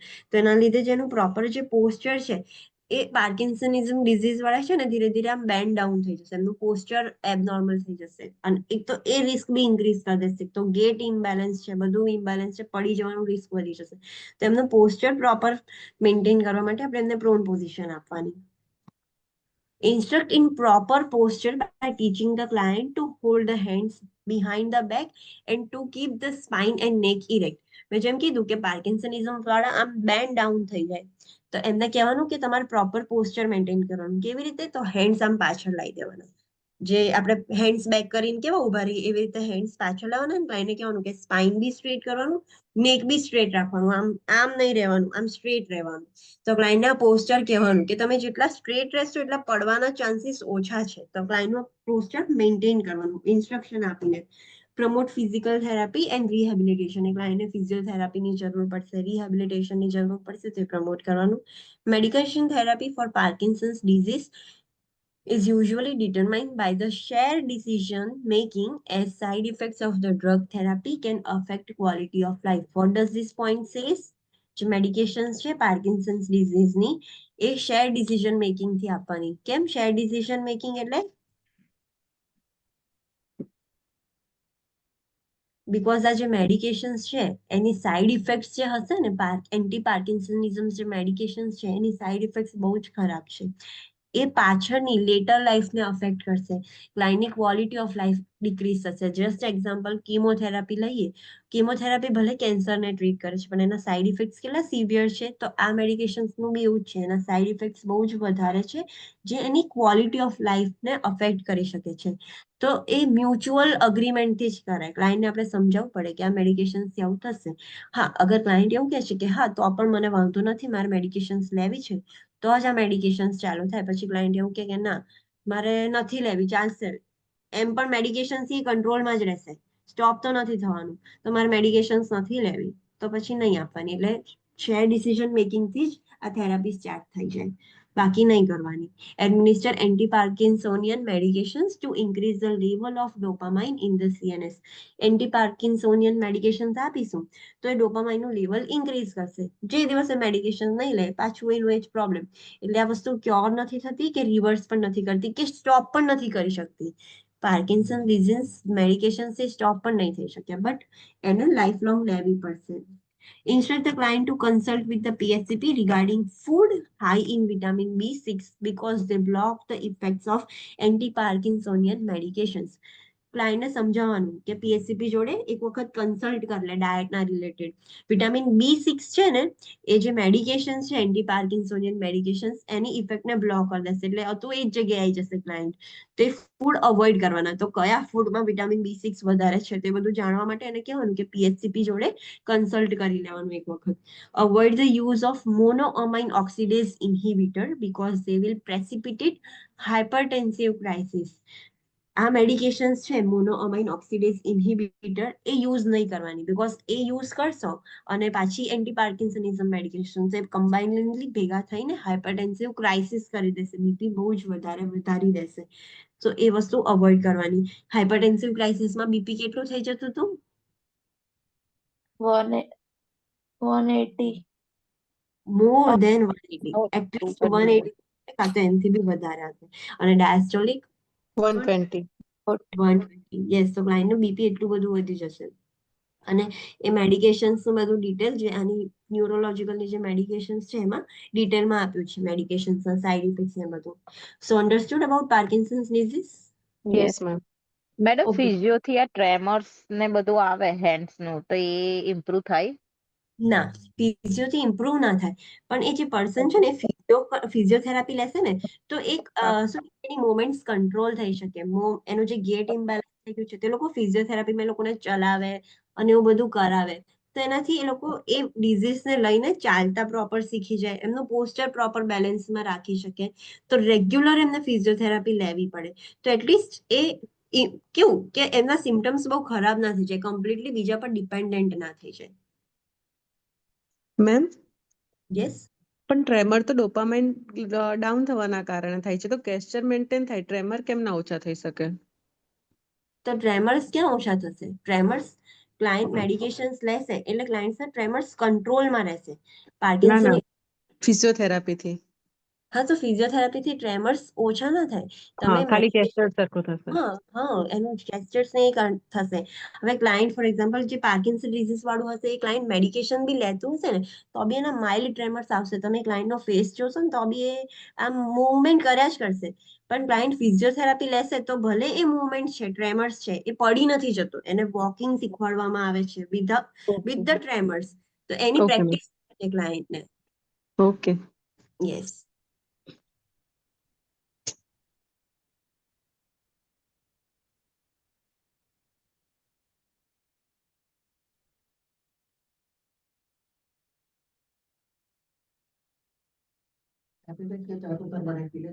Hello, online students, please come back from break. Yes ma'am. Okay, should we start now? Yes ma'am. Okay, so next is trigeminal neuralgia. What do you mean by neuralgia? Now pain. Nerve pain, yes, and it is trigeminal neuralgia means yes. So trigeminal જે nerves છે એમાં એ nervesમાં pain થશે. એ nerve endings જ્યાં બી હશે ત્યાં. So let's see. A sensory disorder of the trigeminal nerve, that is the fifth cranial nerve. ક્લાયન્ટને pain થશે. Sensory disorder છે. ન્યુરલ્જિયા છે, જે બી ક્લાયન્ટને ન્યુરલ્જિયા હોય, જે બી સ્પેસિફિક નર્વ્સમાં એ ડિસઓર્ડર થાય એ નર્વ્સમાં બહુ જ પેઇન થશે ક્લાયન્ટને. It results in severe recurrent sharp facial pain along the trigeminal nerve. Trigeminal nerve આખી ત્યાંથી ટ્રાવેલ કરશે. તો જ્યાંથી આખી ટ્રાઇજેમિનલ નર્વ જતી હશે ત્યાં આગળ ક્લાયન્ટને સિવિયર રિકરન્ટ ઘડી ઘડી અને એકદમ શાર્પ ફેશિયલ પેઇન થશે. અસેસમેન્ટ જે બી ક્લાયન્ટને ટ્રાઇજેમિનલ ન્યુરલ્જિયા હશે તો તમને શું સાઇન એન્ડ સિમ્ટમ્સ જોવા મળશે? તો client has severe pain on lips, gums, nose, across the cheeks. અહીંયા બહુ વધારે જોવા મળે ક્લાયન્ટને પેઇન. સો એ બધી જગ્યાએ પેઇન જોવા મળશે. ક્લાયન્ટને લિપ્સમાં પેઇન થશે. જ્યાં બી ટ્રાઇજેમિનલ નર્વ્સ જતી હોય એના એન્ડ્સ હોય ને એની બ્રાન્ચીસ હોય બધે જ પેઇન થશે. તો lips, gums, nose, across the cheeks બધે પેઇન થશે ક્લાયન્ટને બહુ severe. Situation that stimulates the symptoms include cold, washing the face, chewing of food or fluid, or for extreme temperatures. આ સિચ્યુએશન ક્યારે વર્સ થઈ શકે? આ સિમ્ટમ્સ છે એ વધારે ટ્રાઇજેમિનલ ન્યુરેલ્જિયા થઈ ગયું, ક્લાયન્ટને પેઇન થાય છે, પણ એ કેમનું સ્ટિમ્યુલેટ થશે પેઇન? તો જ્યારે ક્લાયન્ટ કોલ્ડના કોન્ટેક્ટમાં આવે, કાં તો પછી ફેસ વોશ કરે ક્લાયન્ટ, ચ્યુ કરે કશું ફૂડ કે ફ્લુઇડ એક્સ્ટ્રીમ ટેમ્પરેચરનું, એટલે કે એક્સ્ટ્રીમ કોલ્ડ હોય કાં તો એક્સ્ટ્રીમ હોટ હોય, કોઈ બી એક્સ્ટ્રીમ ટેમ્પરેચર વાળું ફૂડ કે ફ્લુઇડ ના કોન્ટેક્ટમાં આવે ક્લાયન્ટ, તો બી એના લીધે નર્વ પેઇન થશે, ન્યુરેલ્જિયા થશે. તો આ સાઇન એન્ડ સિમ્ટમ્સ જોવા મળશે. ક્લાયન્ટ તમારી જોડે જ્યારે ક્વેશ્ચન હશે ત્યારે એવું બધું બોલશે કે હું જ્યારે હોટ ફૂડ ખાઉં, કોલ્ડ ફૂડ ખાઉં ત્યારે મને આવું થાય છે, ફેસ વોશ કરું ત્યારે મને પેઇન થાય છે, તેવું બધું બોલશે. તો તમને આઈડેન્ટિફાઈ થાય કે ઓકે આ ન્યુરેલ્જિયાના સાઇન એન્ડ સિમ્ટમ્સ છે. ઇન્ટરવેન્શન શું કરવાના? તો instruct the client to avoid hot or cold foods and fluids. આપણને ખબર છે કે એક્સ્ટ્રીમ ટેમ્પરેચર વાળા ફૂડ અને ફ્લુઇડ થી બી સ્ટિમ્યુલેટ થાય છે, તે વસ્તુ અવોઇડ કરવાની. નોર્મલ ટેમ્પરેચર વાળું ખાવાનું, બહુ જ ઠંડુ પણ નહીં, બહુ ગરમ પણ નહીં. Provide small feedings of liquid and soft diet. બહુ ચ્યુ નહીં કરવાનું, ચ્યુઇંગ થી પણ એ પેઇન થાય છે. તો એકદમ સ્મોલ ફીડિંગ આપવાના, લિક્વિડ કાં તો સોફ્ટ ફૂડ કે જે ઇઝીલી સ્વોલો થઈ જાય, બહુ ચાવવું ના પડે. Instruct the client to chew food on an unaffected side. For example ક્લાયન્ટને આ બાજુની બ્રાન્ચમાં બહુ પેઇન થાય છે, તો અનઅફેક્ટેડ સાઇડ આ બાજુ ચ્યુ કરવાનું. Administer medication as prescribe. Any જે મેડિકેશન છે એ આના મેડિકેશન વાળા ચેપ્ટરમાં છે કે એ જે મેડિકેશન હોય એ પ્રમાણે મેડિકેશન આપવાની. હવે સર્જરી આપણે શું કરી શકીએ? આમાં સર્જિકલ ઓપ્શન છે કે આપણે એને સર્જરી કરી શકીએ. તો ફર્સ્ટ ઇઝ માઇક્રોવેસ્ક્યુલર ડીકમ્પ્રેશન. ફર્સ્ટ ટાઈપની સર્જરીમાં શું કરવામાં આવે? તો surgical relocation of the artery that compresses the trigeminal nerve as it enters the pons, which may relieve pain without compromising the facial sensation. હવે જે ટ્રાઇજેમિનલ નર્વ છે એ બ્રેન સુધી જાય છે, તો એ પોન્સમાં થઈને પોન્સ આગળ એન્ટર થાય છે અને પછી બ્રેન્સને સિગ્નલ આપે સેન્સેશનના. તો કોઈ આર્ટરી છે ત્યાં આગળ કે જે નર્વને કમ્પ્રેસ કરે છે.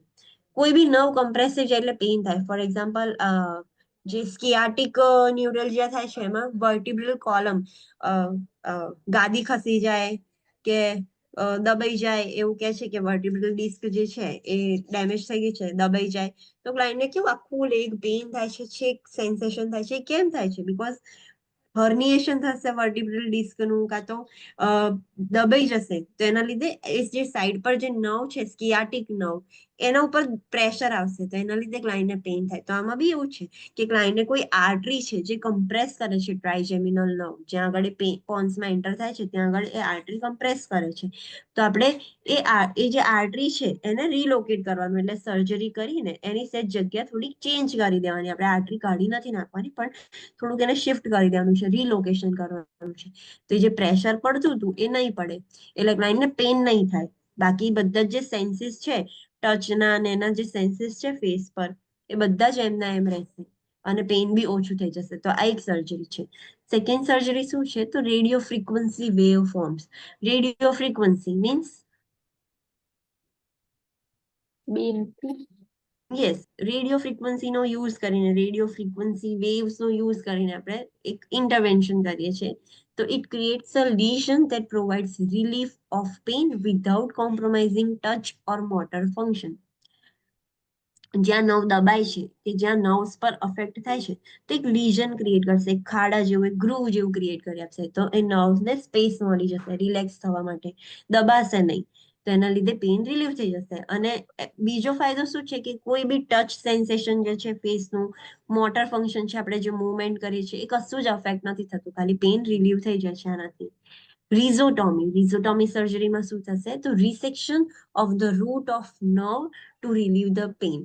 જે નર્વ રૂટ્સ હોય એનું થોડું પોર્શન રિસેક્ટ કરી દે, એટલે થોડું પોર્શન રિમૂવ કરી દે, એટલે પેઇનનું સેન્સેશન, ક્લાયન્ટને પેઇન થાય છે જે એબનોર્મલી, એ પેઇનનું સેન્સેશન જ નહીં જાય, બીકોઝ એનું થોડું પોર્શન રિસેક્ટ કરી દીધું છે, જે દબાતું હતું થોડું કાઢી નાખ્યું છે, તો પેઇન રિલીવ થઈ જશે. આપણે એને થોડુંક રિસેક્ટ કરી દીધું છે. Next is glycerol injection.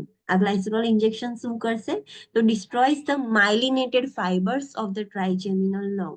માયલિનેટેડ fibres એટલે કયા ફાઇબર્સની વાત કરી છે? એક્સોન. એક્ઝોન્સ એટલે કે ન્યુરોન્સની જ.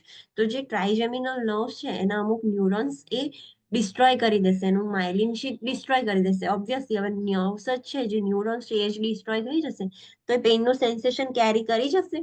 ક્લાયન્ટને પેઇન સેન્સેશન જ નહીં આવે, પેઇન રિલીવ થઈ જશે. પણ આ ઇન્જેક્શન અસર કરતા 3 વીક્સ લાગશે. તમે ઇન્જેક્શનની ટ્રીટમેન્ટ ચાલુ કરી કે ક્લાયન્ટને અમુક અમુક સિટિંગ્સ પર બોલાવીને ઇન્જેક્શન આપે, તો એ પ્રોપરલી અસર કરતા એને 3 વીક્સનો ટાઈમ લાગશે. પ્રોપરલી એ જે ન્યુરોન્સ છે, જે પેનનું સેન્સરી ન્યુરોન્સ છે, એને ડિસ્ટ્રોય થતા એટલો ટાઈમ લાગશે. પછી એ ડિસ્ટ્રોય થઈ જશે, પછી વાંધો નહીં, પછી ક્લાયન્ટને પેનનું સેન્સેશન જ નહીં આવે. These are the surgical intervention કે આપણે ક્લાયન્ટને હેલ્પ કરી શકીએ છીએ પેન રિલીવ કરવા માટે. Understood? Yes ma'am. Okay. Next condition is Bell's palsy. What do you mean by Bell's palsy? One side no face paralysis.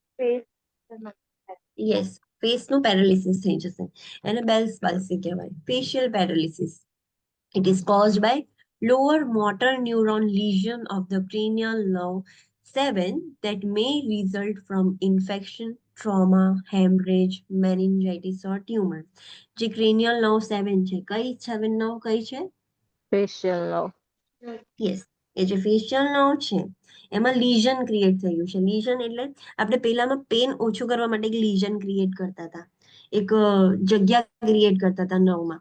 સો આમાં લીઝન થઈ ગયું છે, તો એના લીધે એનું જે ફંક્શન છે એ એબનોર્મલ થઈ જશે. તો ક્લાયન્ટને જે મોટર ન્યુરોન છે, નર્વ્સના 2 ન્યુરોન હોય, એના 2 બ્રાન્ચીસ હોય, એક મોટર અને એક સેન્સરી, જે સેન્સેશન લઈ જાય અને મોટર જેને મૂવમેન્ટ કરાવે. તો મોટર ન્યુરોન છે એની અંદર લીઝન થઈ ગયું છે, જે ફેશિયલ નર્વનું મોટર ન્યુરોનમાં લીઝન થયું છે. હવે લીઝન કેમ થયું? તો ક્લાયન્ટને ઇન્ફેક્શન થયું હતું એના લીધે. ટ્રોમા આપણે ચાઇલ્ડમાં પીડિયાટ્રિકમાં જોઈએ છીએ કે જ્યારે કઈ આપણે વસ્તુ કરીએ તો બેલ્સ પાલ્સી થવાના ચાન્સીસ વધી જાય. પીડિયાટ્રિક, યસ, ફોર્સેપ ડિલિવરી કરીએ તો ચાન્સીસ છે કે એ ટ્રોમાના લીધે બેલ્સ જે ફેશિયલ નર્વ છે કમ્પ્રેસ થઈ જાય અને એ ફેશિયલ પેરાલિસિસ જોવા મળે ચાઇલ્ડમાં. હેમરેજ થયું છે અંદર, તો એ કદાચ એના લીધે નર્વ્સનું મોટર ફંક્શન ઓલ્ટર થઈ જાય. મેનિન્જાઇટિસ થયું છે કાં તો ટ્યુમર છે. કોઈ બી રીઝનના લીધે facial nerve motor function proper નથી થતું. સેન્સરી ફંક્શન સારું છે, તમે ફેસ પર સેન્સ કરો છો તે જાય છે, પણ મોટર ફંક્શન એબનોર્મલ થઈ ગયું છે, તો પેરાલિસિસ થઈ જશે. It results in paralysis of one side of the face. જે બી સાઈડની નર્વ 2 બાજુ હોય, તો જે બી સાઈડની નર્વ અફેક્ટ થઈ હશે તો એક સાઈડનો ફેસ પેરાલિસિસ થઈ જશે, ખાલી ફેસ જ, બોડી નહીં. Recovery usually occurs in few weeks without residual effect.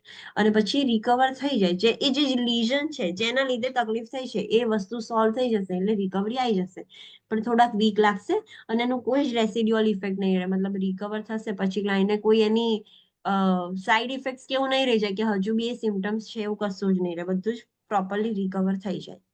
Assessment શું જોવા મળશે જે બી ક્લાયન્ટને ફેશિયલ પેરાલિસિસ હોય કે બેલ્સ પાલ્સી હોય તો? Flaccid facial muscles. Flaccid facial muscles means, flaccid એટલે શું હતું આપણે આગળ જોયું હતું, flaccid posture. Muscle tone loss થઈ જાય. યસ, તમે ગમે તેટલું ક્લાયન્ટને આમ એનું જે ટેક્ટાઇલ સેન્સેશન આપશો, ચૂંટણી ભરશો, ગમે તે કરશો, એના મસલ્સ મૂવ નથી કરવાના, કશું જ નહીં કરી શકે. એના મસલ્સ, આપણે સ્માઇલ કરીએ છીએ તો આપણી કેવી સ્માઇલ ઇન્ક્રીઝ થશે, તો એક બાજુ થશે, એક બાજુથી કશું જ નહીં થાય. તો જેટલી બી પેરેલાઇઝ થઈ ગઈ છે એ મસલ્સ એકદમ ફ્લેસિડ થઈ જશે, કોઈ જાતનું મૂવમેન્ટ જોવા નહીં મળે. Frequently results in inability to raise the eyebrows, frown, smile, close the eyelids or puff out the cheeks. એક ક્લાયન્ટ આઈબ્રો બી રેઝ નહીં કરી શકે, એક સાઈડની થશે બીજી સાઈડની નહીં થાય. ફ્રોનિંગ એટલે કે આમ સેડ થઈ જાય તો એ બી જોવા નહીં મળે. ફ્રોનિંગ મીન્સ કે આપણે આ જે કરીએ છીએ કેવું જે થાય છે એ બી જોવા નહીં મળે. સ્માઇલ કરશે તો એ એક બાજુ સ્માઇલ થશે, બીજી બાજુ નહીં જોવા મળે. જે બી સાઈડ અફેક્ટ થઈ ગયા છે એ આઈલિડ બી ક્લાયન્ટ ક્લોઝ નહીં કરી શકે, એ બી પેરેલાઇઝ થઈ ગઈ છે. અને જે આપણે આમ કરી શકીએ છીએ તો એવું જે સાઈડ અફેક્ટ થઈ ગયા હશે તો એ ચીક છે એ પફ આઉટ નહીં કરી શકે client. upward movement of the eye when attempting to close the eyelid. Client eyelid close કરવાનો ટ્રાય કરશે, એનાથી થતી નથી, એટલે એ આઈનું અપવર્ડ મૂવમેન્ટ કરશે, લાઈક એનાથી કદાચ બંધ થઈ જાય, એટલે ક્લાયન્ટની અપવર્ડ મૂવમેન્ટ ઓફ આઈ જોવા મળશે કે આમ ટ્રાય કરવા જશે એવું જોવા મળશે. લોસ ઓફ ટેસ્ટનું સેન્સેશન બી એ બાજુ લોસ થઈ જશે. તો this are the assessment findings. ઇન્ટરવેન્શન્સ આપણે શું કરી શકીએ? To encourage facial exercises to prevent the loss of muscle tone, a face sling may be prescribed to prevent the stretching of the weak muscles.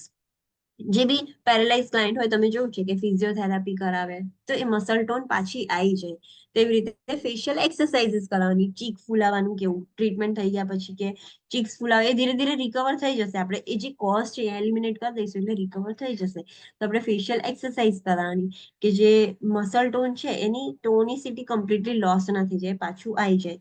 અને facial sling બી આપણે use કરી શકીએ છીએ કે મસલ વીક છે, ફેશિયલ એક્સરસાઇઝ કરતી વખતે એનું ઓવર સ્ટ્રેચિંગ થઈ જાય વધારે પડતું તો બી પ્રોબ્લેમ થાય, તો આપણે ફેશિયલ સ્લિંગ યુઝ કરી શકીએ છીએ કે એના લીધે વધારે પડતું સ્ટ્રેચિંગ ના થઈ જાય, જે મસલ્સ વીક થઈ ગયા છે. Protect the eyes from dryness and prevent injury.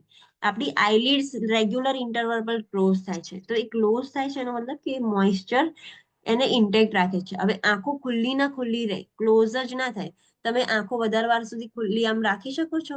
કેમ? બીકોઝ એ ડ્રાય થઈ જાય. એ ક્લોઝ થાય તો જ એ પ્રોપરલી મોઇસ્ચર એનું મેન્ટેન રહે. હવે ક્લાયન્ટ આંખ બંધ નથી થતી, ખુલ્લી ને ખુલ્લી રહેશે તો ડ્રાયનેસ થઈ જશે, આઈસમાં ઇન્જરી થઈ જશે. તો એ પ્રિવેન્ટ નહીં, એ પ્રિવેન્ટ કરવાનું છે આપણે, આઈસને પ્રોટેક્ટ કરવાની છે. તો આઈ પેચ લગાવી શકીએ છીએ આપણે. Promote frequent oral care. Oral care આવવી પડશે frequently. Instruct the client to chew on unaffected side. ક્લાયન્ટને સમજાવવાનું કે જે સાઈડ હેલ્ધી છે એ સાઈડ ચાવવાનું, આ સાઈડથી તમારાથી નહીં ચવાય. So that is all about the interventions. Understood? Yes ma'am. Okay. Next is Guillain-Barré syndrome. Guillain-Barré syndrome માં શું થશે?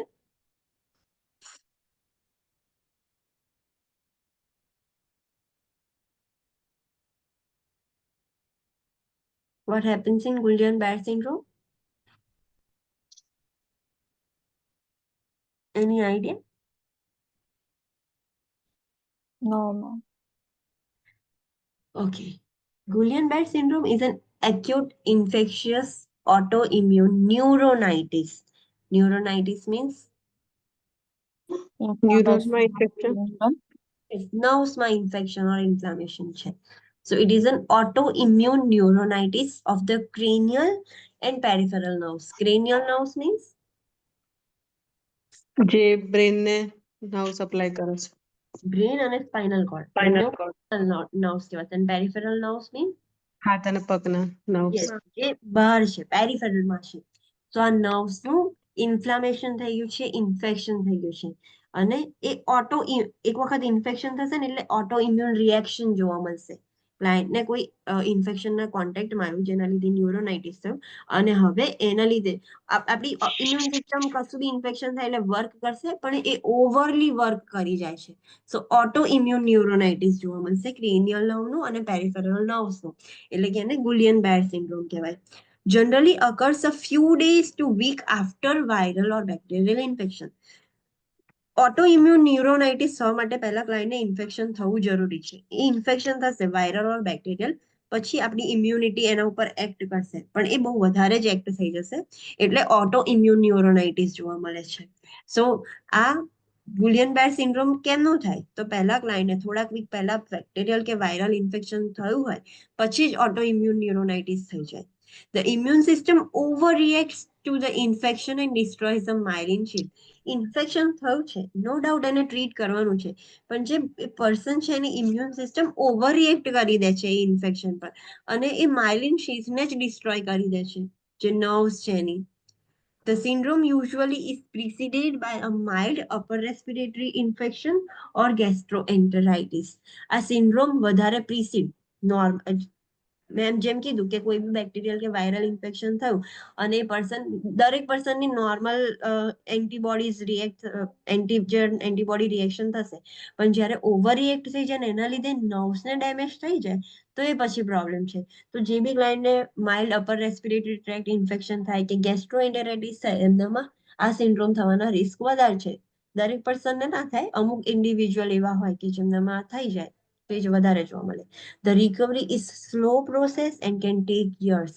ગુલિયન-બેર સિન્ડ્રોમમાંથી રિકવર થતા, એ ઓટોઇમ્યુન ડિઝીઝ છે, તો રિકવરી બહુ જ સ્લો છે અને ખાસા વર્ષો લાગી જાય છે એ રિકવર થતા. This is the important point. The major concern in Guillain-Barré syndrome is difficulty in breathing. Monitor respiratory status closely. જ્યારે બી તમને ક્વેશ્ચનમાં ગુલિયન-બેર સિન્ડ્રોમ આપે તો પહેલા રેસ્પિરેટરી સ્ટેટસ પહેલા મૂકી દેવાનું. એ બહુ જ ઇમ્પોર્ટન્ટ છે આમાં, બીકોઝ એમાં રેસ્પિરેટરી પેરાલિસિસ થઈ જાય છે. ક્લાયન્ટ બ્રીથ નથી કરી શકતું, રેસ્પિરેટરી મસલ્સ પેરેલાઇઝ થઈ જાય છે. સો આ ખાસ કન્સર્ન રાખવાનું. ગુલિયન બેર સિન્ડ્રોમ છે, તમારે બ્રીથિંગ ડિફિકલ્ટી પહેલું થશે, તો એ પહેલું વિચારવાનું ક્લાયન્ટનું.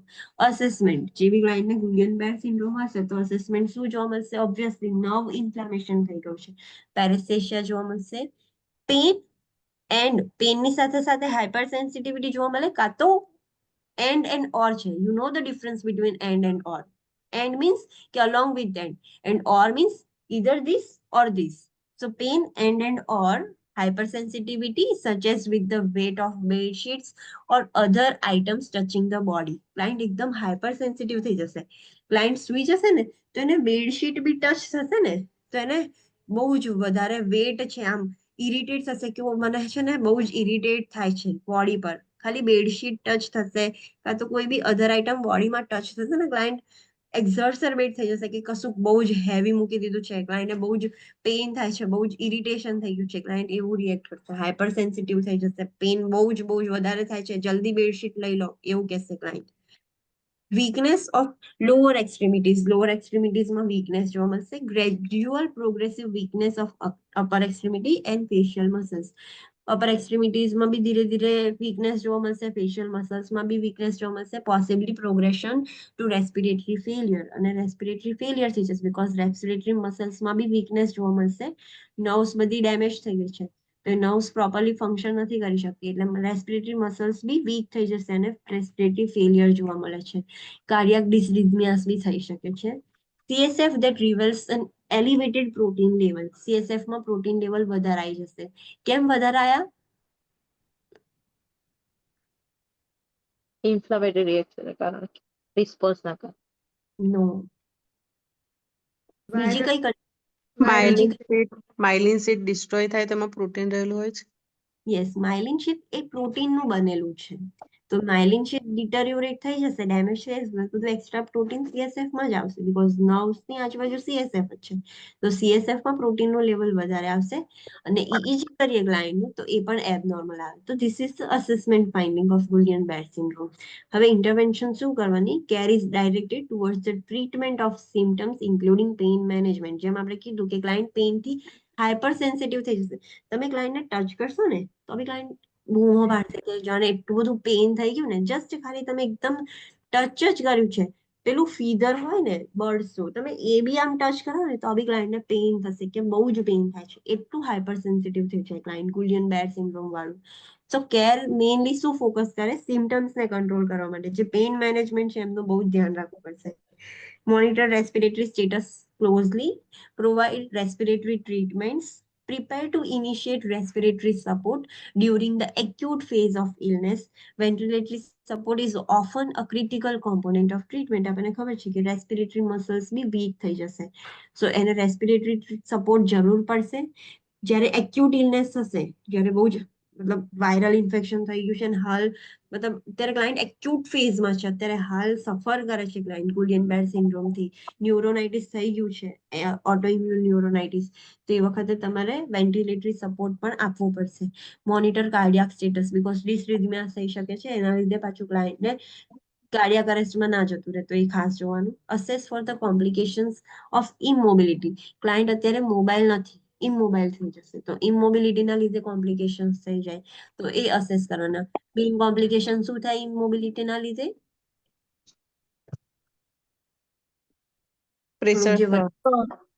પ્રેશર સોર્સ, પછી બીજું ડીવીટી, આ બધા થોડાક વધારે કન્સર્નિંગ છે કે આ ના થઈ જવું જોઈએ, તે બધું અસેસ કરવાનું. Provide the client and family with support. ક્લાયન્ટને બી સપોર્ટ આપવાનો, ફેમિલી મેમ્બર્સને બી સપોર્ટ આપવાનો, emotional support.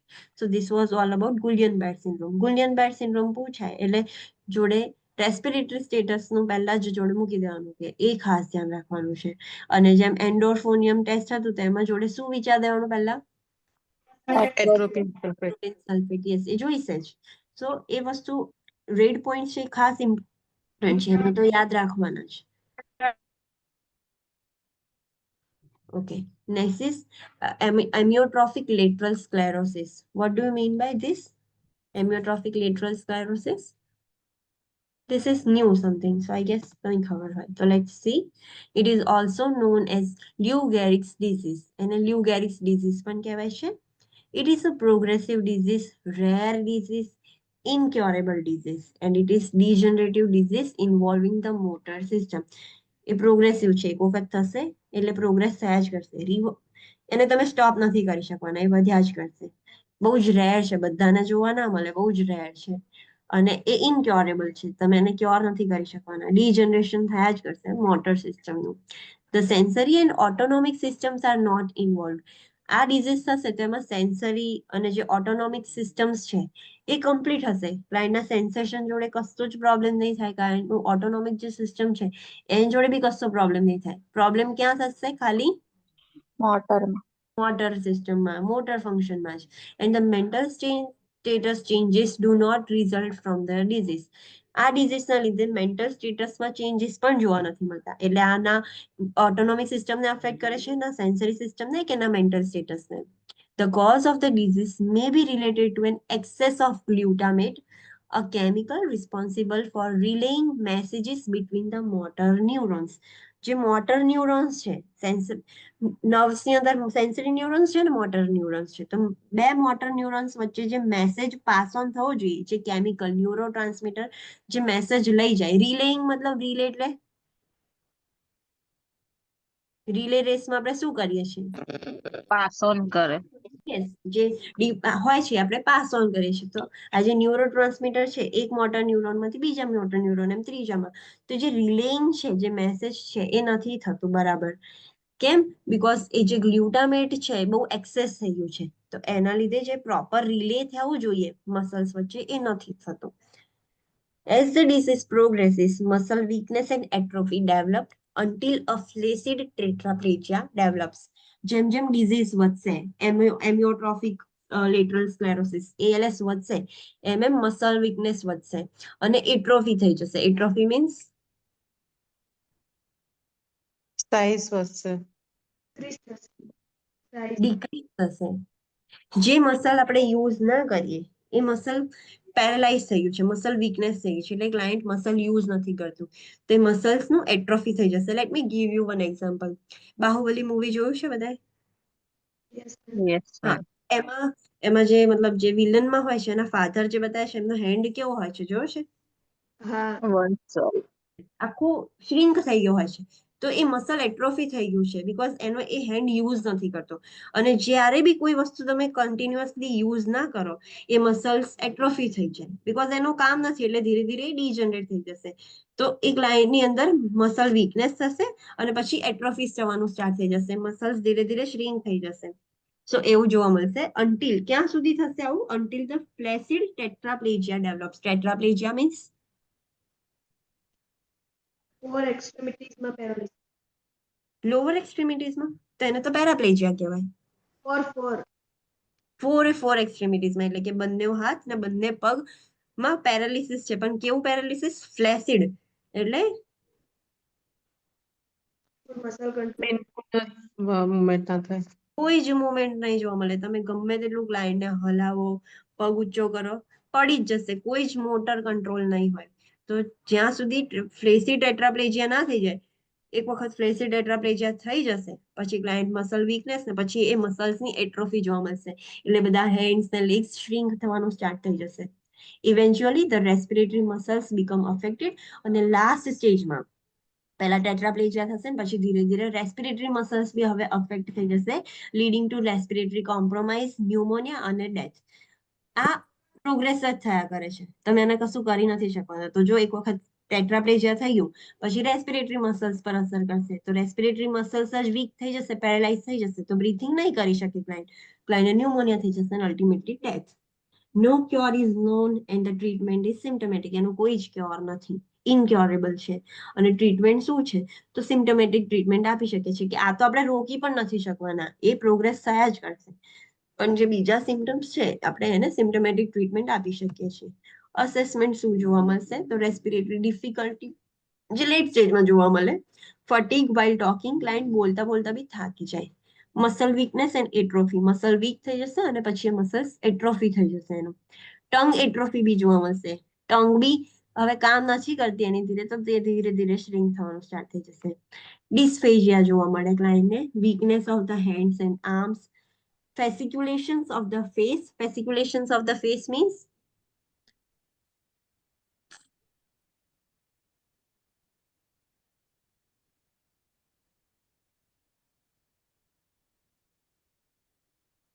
fasciculation of the face means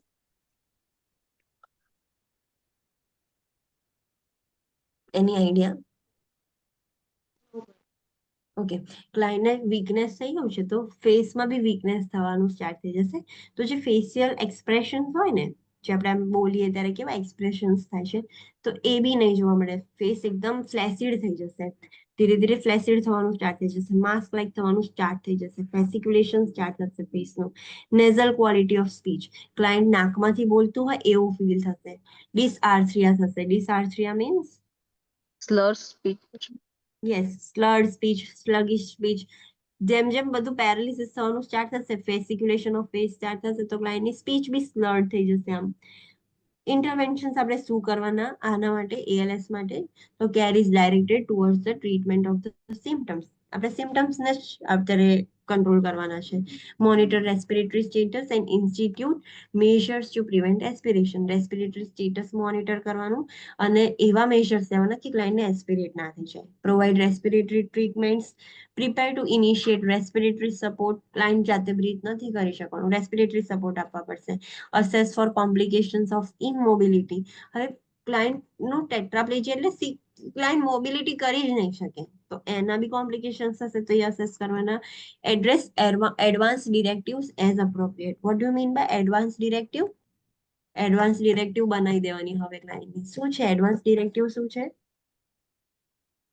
old students જે લોકોનું F1 પતી ગયું છે, tell me what do mean by advance ડિરેક્ટિવ્સ?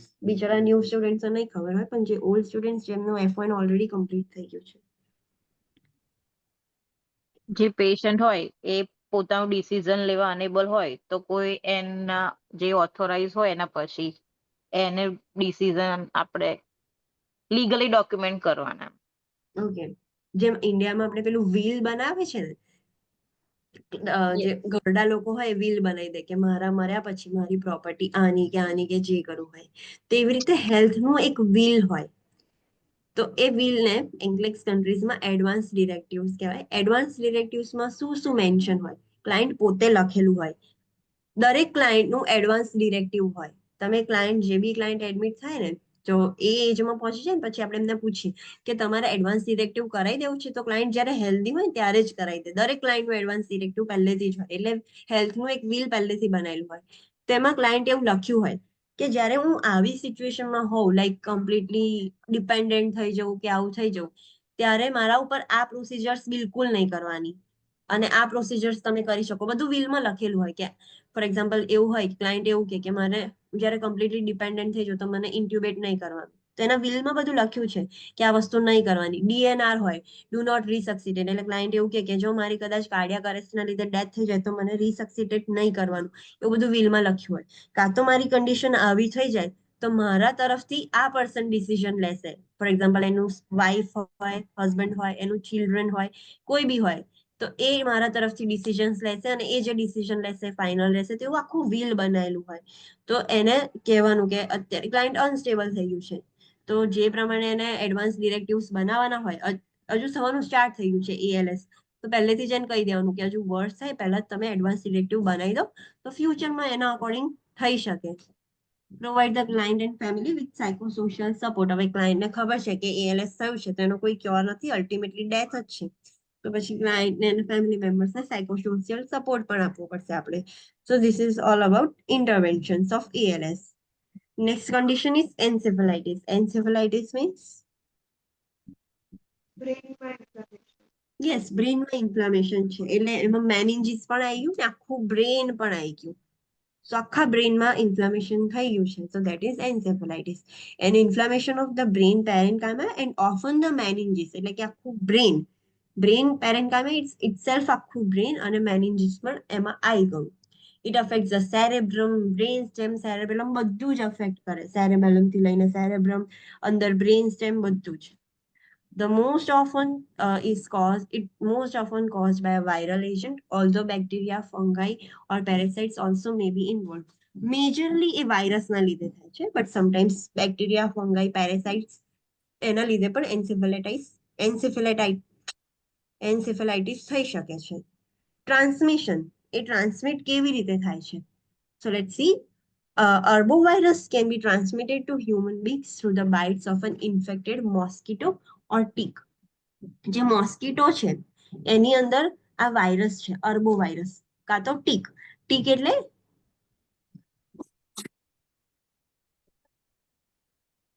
જે એનિમલ્સમાં એની ઉપર છે ને એક ઇન્સેક્ટ જોવા મળે, ટીક. જે ટીક આપણને બાઇટ કરી જાય તો આપણને બી એમાં જોવા મળે. તો ટીક્સની અંદર, મોસ્કીટોની અંદર અર્બો વાયરસ પ્રેઝન્ટ હોય. જેમ ડેન્ગ્યુ કેવું મોસ્કીટોથી સ્પ્રેડ થાય છે, કે જેના પેરેસાઇટ્સ છે એ મોસ્કીટોની અંદર છે, તો આમાં મોસ્કીટોની અંદર વાયરસ છે, અર્બો વાયરસ. તો જ્યારે કોઈ બી પર્સનને એ મોસ્કીટો કડશે, જે મોસ્કીટોની અંદર ઓલરેડી અર્બો વાયરસ પ્રેઝન્ટ છે, જે ટીકની અંદર ઓલરેડી અર્બો વાયરસ પ્રેઝન્ટ છે, તે કોઈ હ્યુમન બીંગને કડશે તો હ્યુમન બીંગને એન્સેફેલાઇટિસ થઈ જશે. ઇકોવાયરસ, કોક્સિક virus, polio virus, herpes zoster virus, and viruses that causes mumps and chickenpox are common enterovirus associated with encephalitis. આટલા વાયરસના લીધે એન્સેફેલાઇટિસ થઈ શકે છે, ચાન્સીસ છે એન્સેફેલાઇટિસ થવાના. herpes simplex type 1 virus can cause viral encephalitis. જે herpes simplex type 1 વાયરસ છે એના લીધે વાયરલ એન્સેફેલાઇટિસ થઈ શકે છે. The organism that causes amoebic meningoencephalitis can enter the nasal mucosa of a person swimming in warm fresh water such as pond or lake. Amoeba એટલે ખબર છે? What do you mean by amoeba? Amoeba, algae.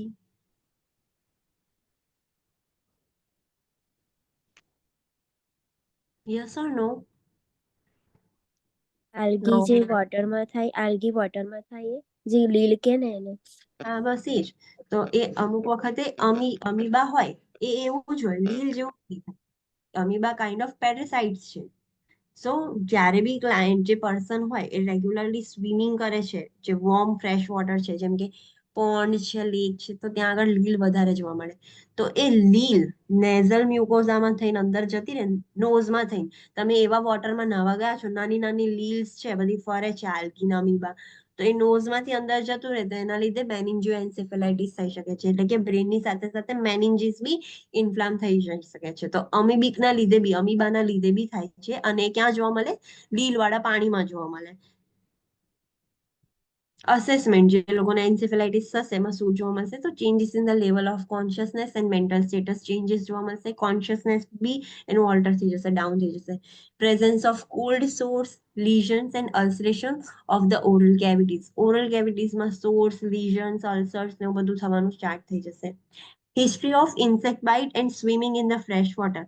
એક ક્લાયન્ટની તમે history લેશો તો ક્લાયન્ટને કાં તો મચ્છર કરડવાની હિસ્ટ્રી હશે, કાં તો એવું કહેશે કે મેં ફ્રેશ વોટરમાં હમણાં રિસેન્ટલી થોડાક ટાઈમ પહેલા જ મેં સ્વિમિંગ કર્યું હતું. તો આ બંને રીઝનના લીધે થઈ શકે છે.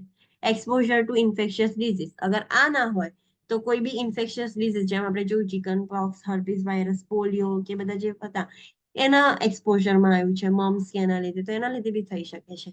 Travel to areas where the disease is prevalent, કાં તો કોઈ એવા એરિયામાં રિસેન્ટલી ટ્રાવેલ કરીને આવ્યું છે કે એ એરિયામાં આ ડિઝીઝ વધારે જોવા મળે છે, તો એ બધા ત્યાંના મોસ્કીટોમાં હશે જ, તો એનામાં બી આવી ગયું. ફીવર છે, નોઝિયા એન્ડ વોમિટિંગ જોવા મળશે, નકલ રિજિડિટી જોવા મળશે, signs of increase ICP. Encephalitis થશે, બ્રેનમાં ઇન્ફેક્શન થાય એટલે આઈસીપી ઇન્ક્રીઝ થાય, ઇન્ફ્લામેટરી રિસ્પોન્સ જનરેટ થાય. એટલે motor dysfunction and focal neurological deficit. Motor dysfunction થઈ જશે ક્લાયન્ટમાં. અને focal neurological deficit, what do mean by focal neurological deficit?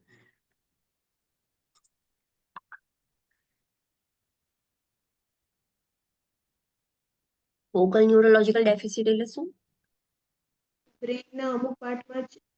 Yes, focal point એટલે કે નાના નાના પોઈન્ટ. આખા બ્રેનમાં ન્યુરોલોજિકલ ડેફિસિટ્સ નહીં જોવા મળે, પણ અમુક સ્પેસિફિક પોર્શન્સમાં એ જે પોર્શનનું જે કામ હોય એમાં ડેફિશિયન્સી જોવા મળશે. એટલે આખું ન્યુરોલોજિકલ ડેફિશિયન્સી જોવા ના મળે, પણ જે ફોકલ પોઈન્ટ છે અમુક સ્પેસિફિક જગ્યા પર જ ડેફિશિયન્સી જોવા મળે. ઇન્ટરવેન્શન શું કરવાનું એન્સેફેલાઇટિસ થઈ જાય તો? Monitor vital and neurologic signs, assess level of consciousness using GCS, એનાથી જ આપણને ખબર પડશે properly. Assess the mental status changes in personality and behavioral changes. જે બી ક્લાયન્ટને એન્સેફલાઇટિસ થશે એનું મેન્ટલ સ્ટેટસ બી ચેન્જ થશે, પર્સનાલિટી ચેન્જ થશે, બિહેવિયર બી એનું એબનોર્મલ થઈ જશે. Assess the signs of increase ICP increase થયું છે કે નહીં એ સાઇન અસેસ કરવાના. Assess for the presence of નકલ રિજિડિટી, તો એ કેમનું ખબર પડશે, તો પોઝિટિવ કર્નિક સાઇન્સ આવશે કાં તો પોઝિટિવ બ્રુસ્કિન સાઇન્સ આવશે. તો એનો મતલબ કે મેનિન્જીસ લેયર છે એ ઇરિટેટ થઈ ગયા છે. એ મેનિન્જાઇટિસના લીધે પણ થઈ શકે છે, એન્સેફલાઇટિસના લીધે. કોઈ બી ઇન્ફોર્મેશન થાય એટલે મેનિન્જિયલ લેયર ઇરિટેટ થઈ જાય, એના લીધે નકલ રિજિડિટી પણ જોવા મળે. બીકોઝ સ્પાઇનલ કોર્ડની બી આજુબાજુ મેનિન્જીસ છે તો સ્પાઇનલ કોર્ડ સ્ટીફ થઈ જશે. તો કર્નિક સાઇન્સ અને બ્રુસ્કિન સાઇન્સ થી ખબર પડશે. કર્નિક સાઇન્સમાં શું કરે, કર્નિક સાઇન્સમાં શું કરે, આમાંથી ફર્સ્ટ કર્નિક સાઇન છે કે સેકન્ડ કર્નિક સાઇન છે? ફર્સ્ટ. યસ. તો એમાં ક્લાયન્ટનો તમે એક લેગ તમે ફોલ્ડ કરશો, હિપથી અને નીથી ફ્લેક્સ કરશો, તો જે લેટર પોર્શન છે, ક્લાયન્ટનો લેગ તમે હિપથી કે અને નીથી તમે ફ્લેક્સ કરશો ટુવર્ડ્સ ધ એબડોમન, તો આટલો જે પોર્શન છે એ સ્ટ્રેટ નહીં રહી શકે, એ પણ ફ્લેક્સ થઈ જશે. અને અગેન આ લેગ્સ બી જે ની પોર્શન થી છે આમ આમ થઈ જશે, લેગ્સ ફ્લેક્સ થઈ જશે, સ્ટ્રેટ નહીં રાખી શકે. અને બ્રુસ્કિન સાઇન્સમાં જેવું તમે નેક એનું એલિવેટ કરશો એટલે આ લેગ્સ પણ નીચથી બેન્ડ થઈ જશે, આ પણ આવી રીતે સ્ટ્રેટ નહીં રહે, આમ ફ્લેક્સ થઈ જશે, એલિવેટ થઈ જશે. તો that indicates કે પોઝિટિવ સાઇન છે.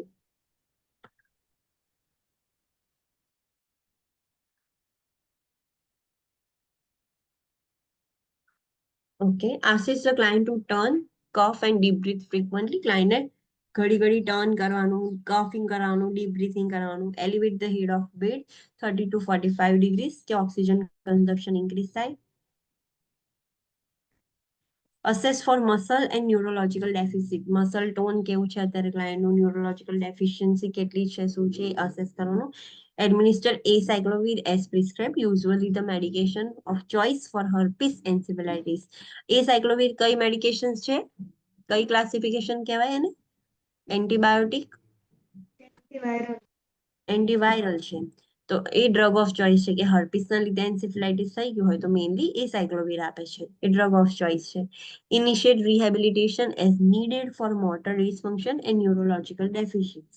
ક્લાયન્ટને એક વખત એન્સેફલાઇટિસ થઈ ગયું છે, તમે મેડિકેશન્સ બી આપી દીધી છે, એન્સેફલાઇટિસ ક્યોર થઈ ગયું છે, પણ જે મસલ ડિસફંક્શન થયું હતું, ન્યુરોલોજીકલ ડેફિશિયન્સી થઈ હતી, એના માટે એને રિહેબિલિટેશન જોઈશે, રિહેબિલિટેશન થેરાપી આપવી પડે એમને.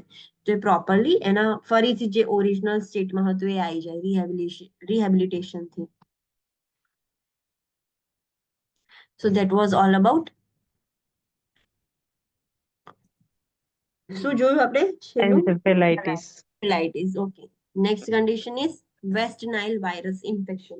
What do you mean by West Nile virus infection? Viral infection?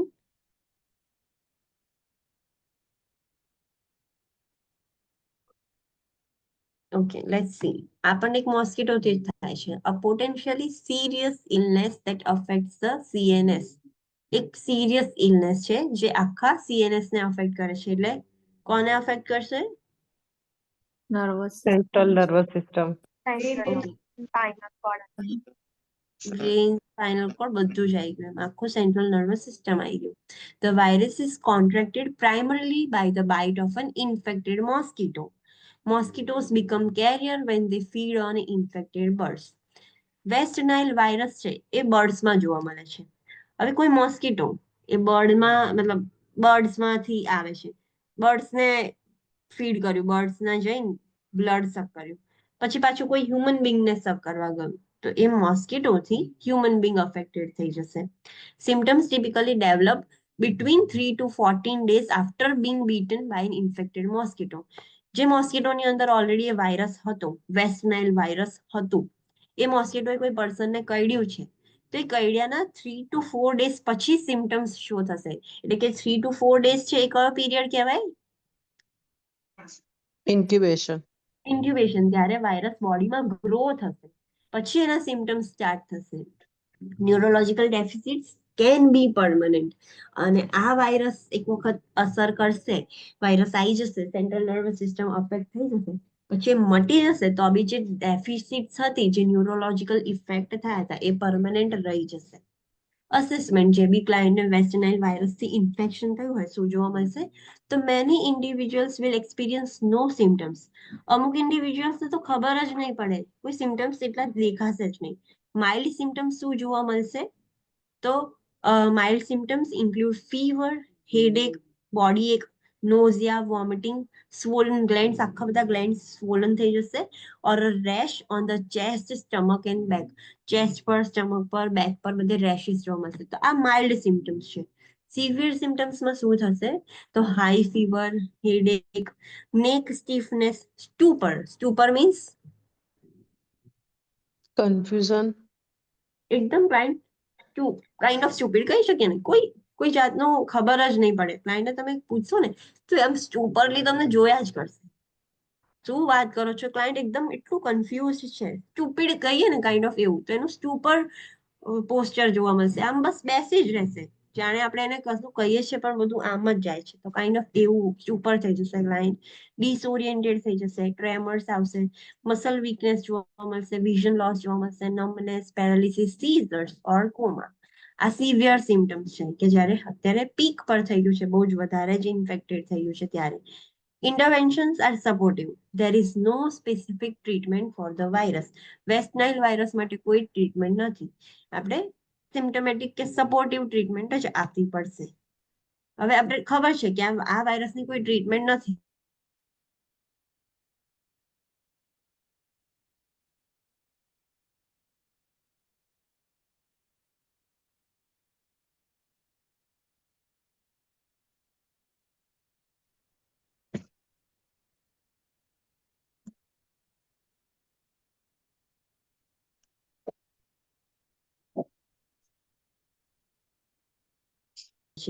તો યુઝ ઇન્સેક્ટ રિપેલેન્ટ્સ ને બધા યુઝ કરતા, તો આ પહેરવાના. Ma'am, and pants and light colour clothing, light કલરના ક્લોથિંગ પહેરવાના. યસ, તમારો વોઇસ ક્યારનો ડ્રોપ થયો હતો અને અત્યારે બહુ ફાસ્ટ સંભળાય છે. ઓકે. ક્યાંથી બાકી રહી ગયો? પ્રિવેન્શન થી. Okay, prevention. તો હવે આપણને ખબર છે કે આપણે આ વાયરસની કોઈ સ્પેસિફિક મેડિકેશન્સ કે ટ્રીટમેન્ટ નથી. આપણે ખાલી સપોર્ટિવ જ ટ્રીટમેન્ટ આપી શકીએ છીએ. તો બેટર છે કે આપણે વસ્તુ પ્રિવેન્ટ કરીએ. તો પ્રિવેન્ટ કેવી રીતે કરી શકીશું? આ શેના લીધે થતું હતું? મોસ્કીટો બાઇટ ના લીધે. યસ, તો આપણે એ જ પ્રિવેન્ટ કરી શકીશું. તો આપણે ઇન્સેક્ટ રિપેલેન્ટ યુઝ કરી શકીએ. જે મોસ્કીટો રિપેલેન્ટ હોય છે ને, ઓડોમોસ છે, પછી અત્યારે તો રોલ ઓન વાળા બી આવે છે, તો એવા બધા રિપેલેન્ટ્સ યુઝ કરવાના કે જેની અંદર DEET કમ્પાઉન્ડ હોય, ડાઇઇથાઇલ ટોલ્યુમાઇડ. એ જે કમ્પાઉન્ડ હોય એ પ્રેઝન્ટ હોય એવા મોસ્કીટો રિપેલેન્ટ્સ યુઝ કરવાના. જ્યારે ઘરની બહાર હોઈએ ત્યારે ફૂલ સ્લીવ્સના કપડાં પહેરવાના, લાઇટ કલરના કપડાં પહેરવાના. જેટલા કલર ડાર્ક કલરના કપડાં હોય ને એટલા મોસ્કીટો વધારે અટ્રેક્ટ થાય. સો લાઇટ કલરના ક્લોથ્સ ને એવું બધું પહેરવાનું.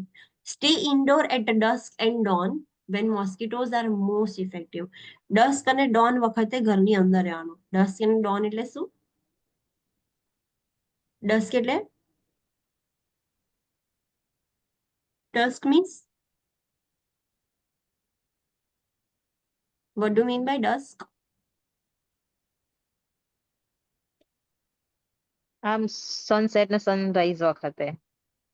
તો dusk એટલે સનસેટ કે સનરાઈઝ? ડોનિંગ એટલે સન ડાઉન થઈ જાય ત્યારે.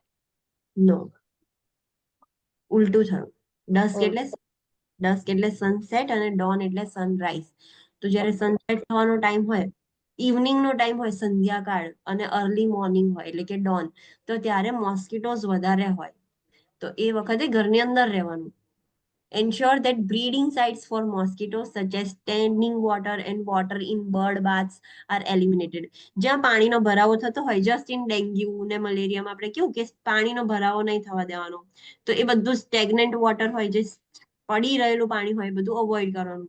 પછી બર્ડ બાથ્સ, અમુક લોકો પેલું બર્ડ બાથ્સ એટલે આપણે પાણી બર્ડ્સને પાણી પીવા કેવું ભરી રાખીએ છીએ, તે બધું અવોઇડ કરવાનું, એ બધું ભરી નહીં રાખવાનું.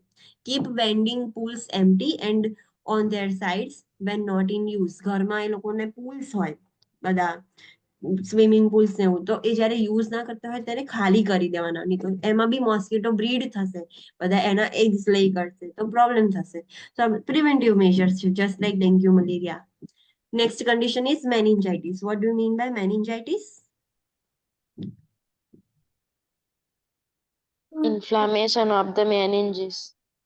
Inflammation of the meninges. Just a minute.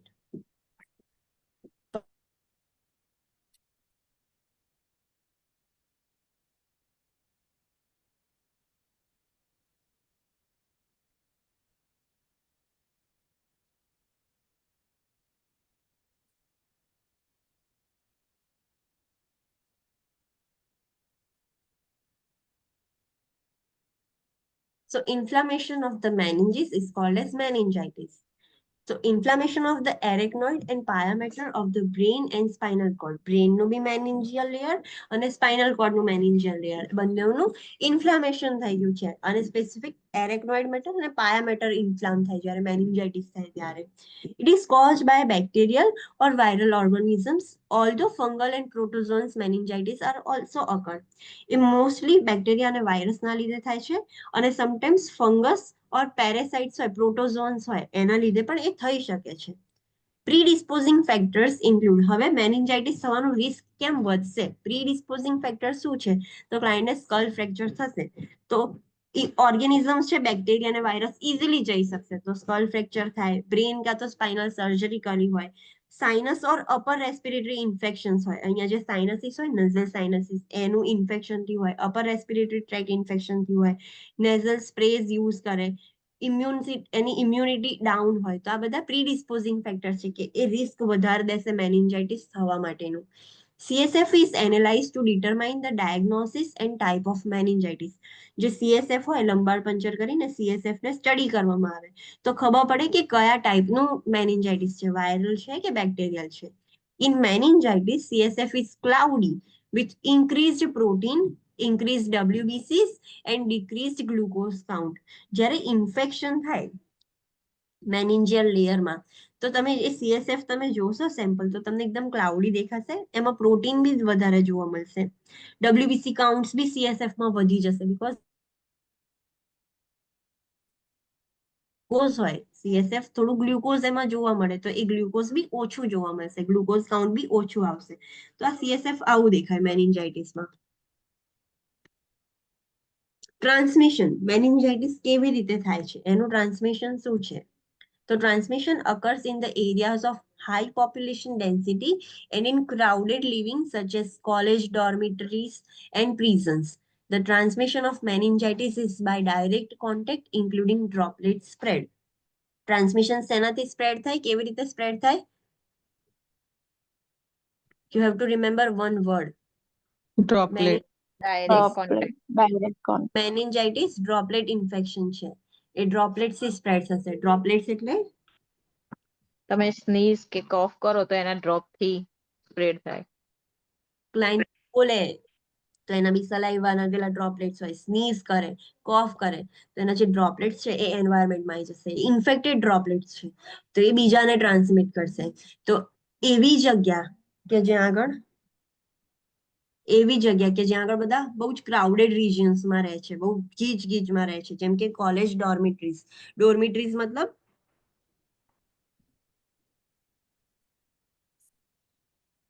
એક મોટો હોલ હોય એની અંદર બધા સ્ટુડન્ટ ભેગા રહેતા હોય. 20 થી 25 સ્ટુડન્ટ મોટા હોલમાં જોડે જ રહેતા હોય તો એને ડોર્મિટરી કહેવાય. તો કોલેજની ડોર્મિટરી હોય કે જ્યાં આગળ એક જ રૂમમાં બહુ જ બધા સ્ટુડન્ટ રહેતા હોય. પ્રિઝન્સ હોય કે જેમાં એક જ જગ્યાએ બહુ જ બધા પ્રિઝનર્સ રહેતા હોય તો એકને થશે તો એના લીધે બીજાને થશે તો એવી જગ્યાએ વધારે ટ્રાન્સમિશન જોવા મળે છે અને મેનિન્જાઇટિસ ડ્રોપલેટ ઇન્ફેક્શનથી સ્પ્રેડ થાય છે. અસેસમેન્ટ જે લોકોને મેનિન્જાઇટિસ હોય તો અસેસમેન્ટ શું જોવા મળે તો આપણે ઓલરેડી ચેપ્ટરના સ્ટાર્ટિંગમાં જોયું હતું મેનિન્જિયલ ઇરિટેશનનું અસેસમેન્ટ. આખું સાઇન એન્ડ સિમ્પટમ્સ જોયા હતા અને બધી સાયન્સ જોઈ હતી તો એ જ ટેબલમાં જે હતું એ સેમ નો સેમ. બીજું શું તો sudden onset of fever, nuchal rigidity, mild lethargy are most common signs. આ કોમન સાઇન્સ છે કે ફીવર તરત થઈ જશે ક્લાયન્ટને, નકલ રિજિડિટી જોવા મળશે અને લેથાર્જી જોવા મળશે. ડિટરિયોરેશન ઓફ લેવલ ઓફ કોન્શિયસનેસ, એનું લેવલ ઓફ કોન્શિયસનેસ ડિટરિયોરેટ થશે. ફોટોફોબિક થઈ જશે ક્લાયન્ટ, એટલે લાઇટને નહીં જોઈ શકે, લાઇટને ટોલરેટ નહીં કરી શકે. Signs of meningeal irritation such as nuchal rigidity અને પોઝિટિવ કર્નિક્સ એન્ડ બ્રુસ્કિન સાઇન્સ. મેનિન્જિયલ ઇરિટેશનની સાઇન્સ જોવા મળશે, નકલ રિજિડ થઈ જશે. પોઝિટિવ કર્નિક્સ અને બ્રુસ્કિન સાઇન્સ પોઝિટિવ આવશે. Red macular rash with meningococcal meningitis. જ્યારે મેનિન્જિયોકોકલ મેનિન્જાઇટિસ થાય, મેનિન્જિયોકોકલ શું છે? મેનિન્જિયોકોકલ બેક્ટેરિયા. બેક્ટેરિયા છે. તો બેક્ટેરિયાના લીધે મેનિન્જાઇટિસ થાય તો બોડી પર રેડ મેક્યુલર રેશ જોવા મળે, બોડી પર રેશિસ થઈ જશે. અને એબ્ડોમિનલ અને ચેસ્ટ પેઇન જોવા મળે વિથ વાયરલ મેનિન્જાઇટિસ. જો વાયરલ મેનિન્જાઇટિસ થયું હોય ક્લાયન્ટને તો એબ્ડોમિનલ અને ચેસ્ટ પેઇન જોવા મળશે ક્લાયન્ટની અંદર. તો this are the sign and symptoms.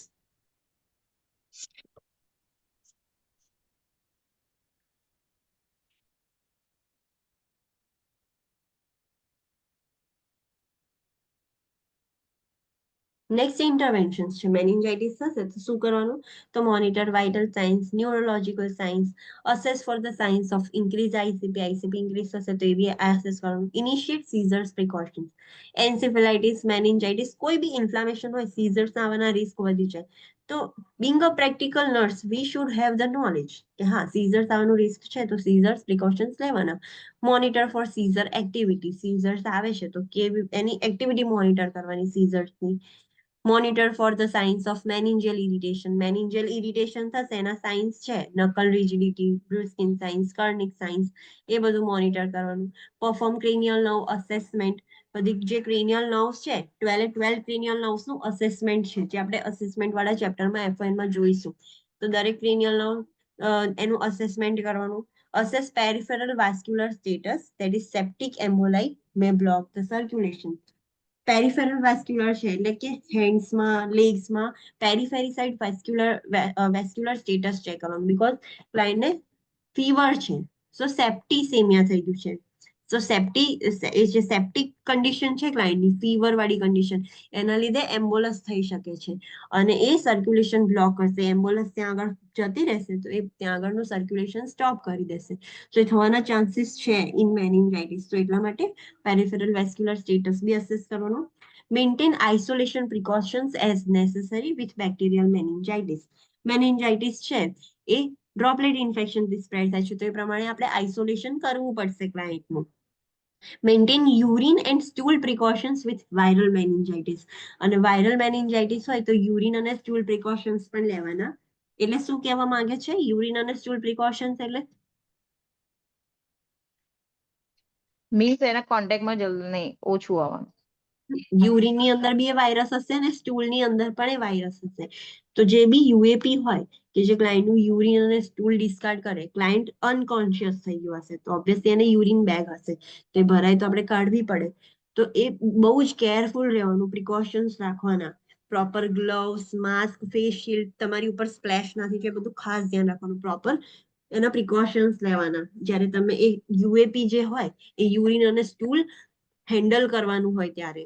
Maintain respiratory isolation for the client with pneumococcal meningitis. જ્યારે ન્યુમોકોકલ મેનિન્જાઇટિસ થાય તો એનું રેસ્પિરેટરી આઇસોલેશન બી કરવું પડે બીકોઝ એ રેસ્પિરેટરી ડ્રોપલેટ્સથી બહુ જલ્દી સ્પ્રેડ થઈ જશે. Elevate the head of bed 30 degrees and avoid neck flexion and extreme hip flexion. Head elevate કરવાનું, નેક ફ્લેક્શન નહીં થવા દેવાનું અને હિપ ફ્લેક્શન બી નહીં થવા દેવાનું બીકોઝ આઈસીપી ઇન્ક્રીઝ થવાના રિસ્ક વધારે છે તો આપણે વિનસ ડ્રેનેજ પ્રમોટ કરવાનું છે. Prevent stimulations and restrict visitors. Environmental stimulation low રાખવાનું, લાઇટ, સાઉન્ડ બધું જ. વિઝિટર્સ બી રેસ્ટ્રિક્ટ કરી દેવાના. Administer analgesics or and antibiotics as prescribe. Analgesic અને એન્ટીબાયોટિક બંને આપવાના, કાં તો એનાલ્જેસિક અને એન્ટીબાયોટિક કોઈ બી એક. તો જે પ્રમાણે પ્રિસ્ક્રાઇબ કર્યું હોય એ પ્રમાણે એન્ટીબાયોટિક્સની જગ્યાએ એન્ટીવાયરલ બી હોય, વાયરલ મેનિન્જાઇટિસ હોય તો જે પ્રમાણે પ્રિસ્ક્રાઇબ કર્યું હોય એ પ્રમાણે મેડિકેશન્સ આપવાની ક્લાયન્ટને. Okay, so this is end of the chapter. Let's do a quick revision કે આજે આપણે શું જોયું. Okay, so today we have seen myasthenia gravis. Myasthenia gravis means nerve and અને મસલ સ્ટાર્ટ થાય, ન્યુરોમસ્ક્યુલર જંક્શન છે ત્યાં આગળ ઓટોઇમ્યુન ડિઝીઝ થઈ જાય છે, તેના કારણે વીકનેસ આવી જાય છે મસલ્સમાં. પ્રોબ્લેમ થઈ જાય છે. આપણે એના અસેસમેન્ટ ફાઇન્ડિંગ્સ જોયા. અને એની ઇન્ટરવેન્શન્સ જોઈ. દેન એમાં માયસ્થેનિક ક્રાઇસિસ જોયો. માયસ્થેનિક ક્રાઇસિસ એટલે જે પણ માયસ્થેનિયા ગ્રેવિસના જોવા સિમ્પટમ્સ હતા એ વર્સ થઈ જાય, એક્સેસિવ થઈ કેમ જાય. વર્સ થયા? કોઝ ખાસ યાદ રાખો ને, બીકોઝ એ જ એક મેઇન ડિફરન્સ છે. આમાં સિમ્પટમ્સ કેમ વર્સ થયા? એન્ટીકોલોન્જરિસ વધારે આપ્યું એટલે નો, સ્ટ્રેસ, ફટીગ એના ઇન્ફેક્શન એ બધા મેડિકેશન ઓછી પડે છે એટલે માયસ્થેનિયા વધારે વધી ગયું છે. અને બીજું કે તમે મેડિકેશન ક્લાયન્ટ બરાબર લે છે પણ ક્લાયન્ટ ઇન્ફેક્શનમાં છે, તો જેમ આપણે ખબર છે કે સ્ટ્રેસ કે હોય કે ઇલનેસ હોય ત્યારે ઇન્સ્યુલિનનો ડોઝ કેવો કરવાનો? વધારવાનો. વધારવાનો. બીકોઝ સ્ટ્રેસમાં છે ક્લાયન્ટ એટલે શુગર લેવલ ઓર વધશે. તો ક્લાયન્ટને માયસ્થેનિયા છે તો એમાં બી સેમ. જ્યારે ઇન્ફેક્શન હોય ત્યારે મેડિકેશનનો ડોઝ વધારવાનો. તો મેડિકેશન એટલી ને એટલી લે છે ને ઇન્ફેક્શનમાં છે, તો એના લીધે બી માયસ્થેનિયા ક્રાઇસિસ થઈ જશે. બીકોઝ એ એડિક્વેટ નથી, પૂરું નથી કે એને માયસ્થેનિયા ગ્રેવિસના સિમ્પટમ્સને કંટ્રોલ કરી શકે. સો મેડિકેશનનો ડોઝ ઓછો પડે છે, કાં તો ક્લાયન્ટ ઇન્ફેક્શન, ફટીગ કે સ્ટ્રેસમાં છે, તો એના લીધે ક્રાઇસિસ થઈ જાય. અને એનું અસેસમેન્ટ ઇન્ટરવેન્શન સિવાય ઓછો પડે છે ડોઝ, તો આપણે ડોઝ જ વધારી શકીએ, જસ્ટ લાઈક હાઇપરગ્લાઇસીમિયા. ક્લાયન્ટને સ્ટ્રેસ છે, ઇન્ફેક્શન છે, તો ઇન્સ્યુલિન ઓછું પડે છે તો આપણે એનો ડોઝ વધારીશું એને ટ્રીટ કરવા માટે હાઇપરગ્લાઇસીમિયા. કોલિનર્જિક ક્રાઇસિસમાં શું થશે?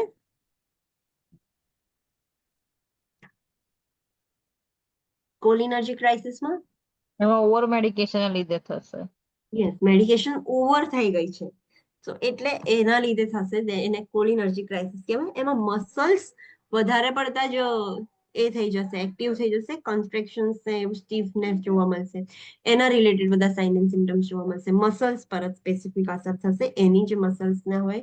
અસેસમેન્ટ ઇન્ટરવેન્શન્સ આપણે જોયું. પછી એન્ડોર્ફોનિયમ ટેસ્ટ જોયું. એ શું છે?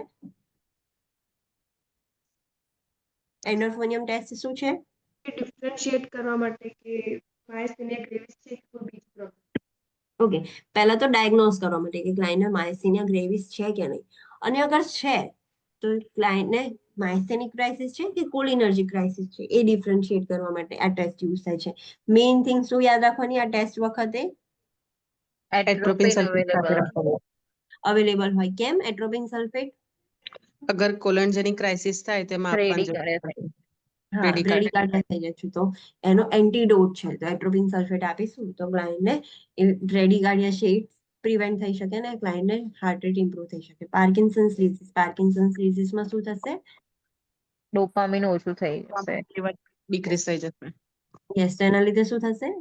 એક્સ્ટ્રાપિરામિડલ સિસ્ટમ અફેક્ટ ફંક્શન થશે. થઈ જશે. યસ, અફેક્ટ થશે, એનું ડિસફંક્શન જોવા મળશે. એટલે કે ઇનવોલન્ટરી જે મસલ મુવમેન્ટ છે એ અફેક્ટ થઈ ગઈ છે. એનું અસેસમેન્ટ આપણે જોયું, એના ઇન્ટરવેન્શન્સ જોયા.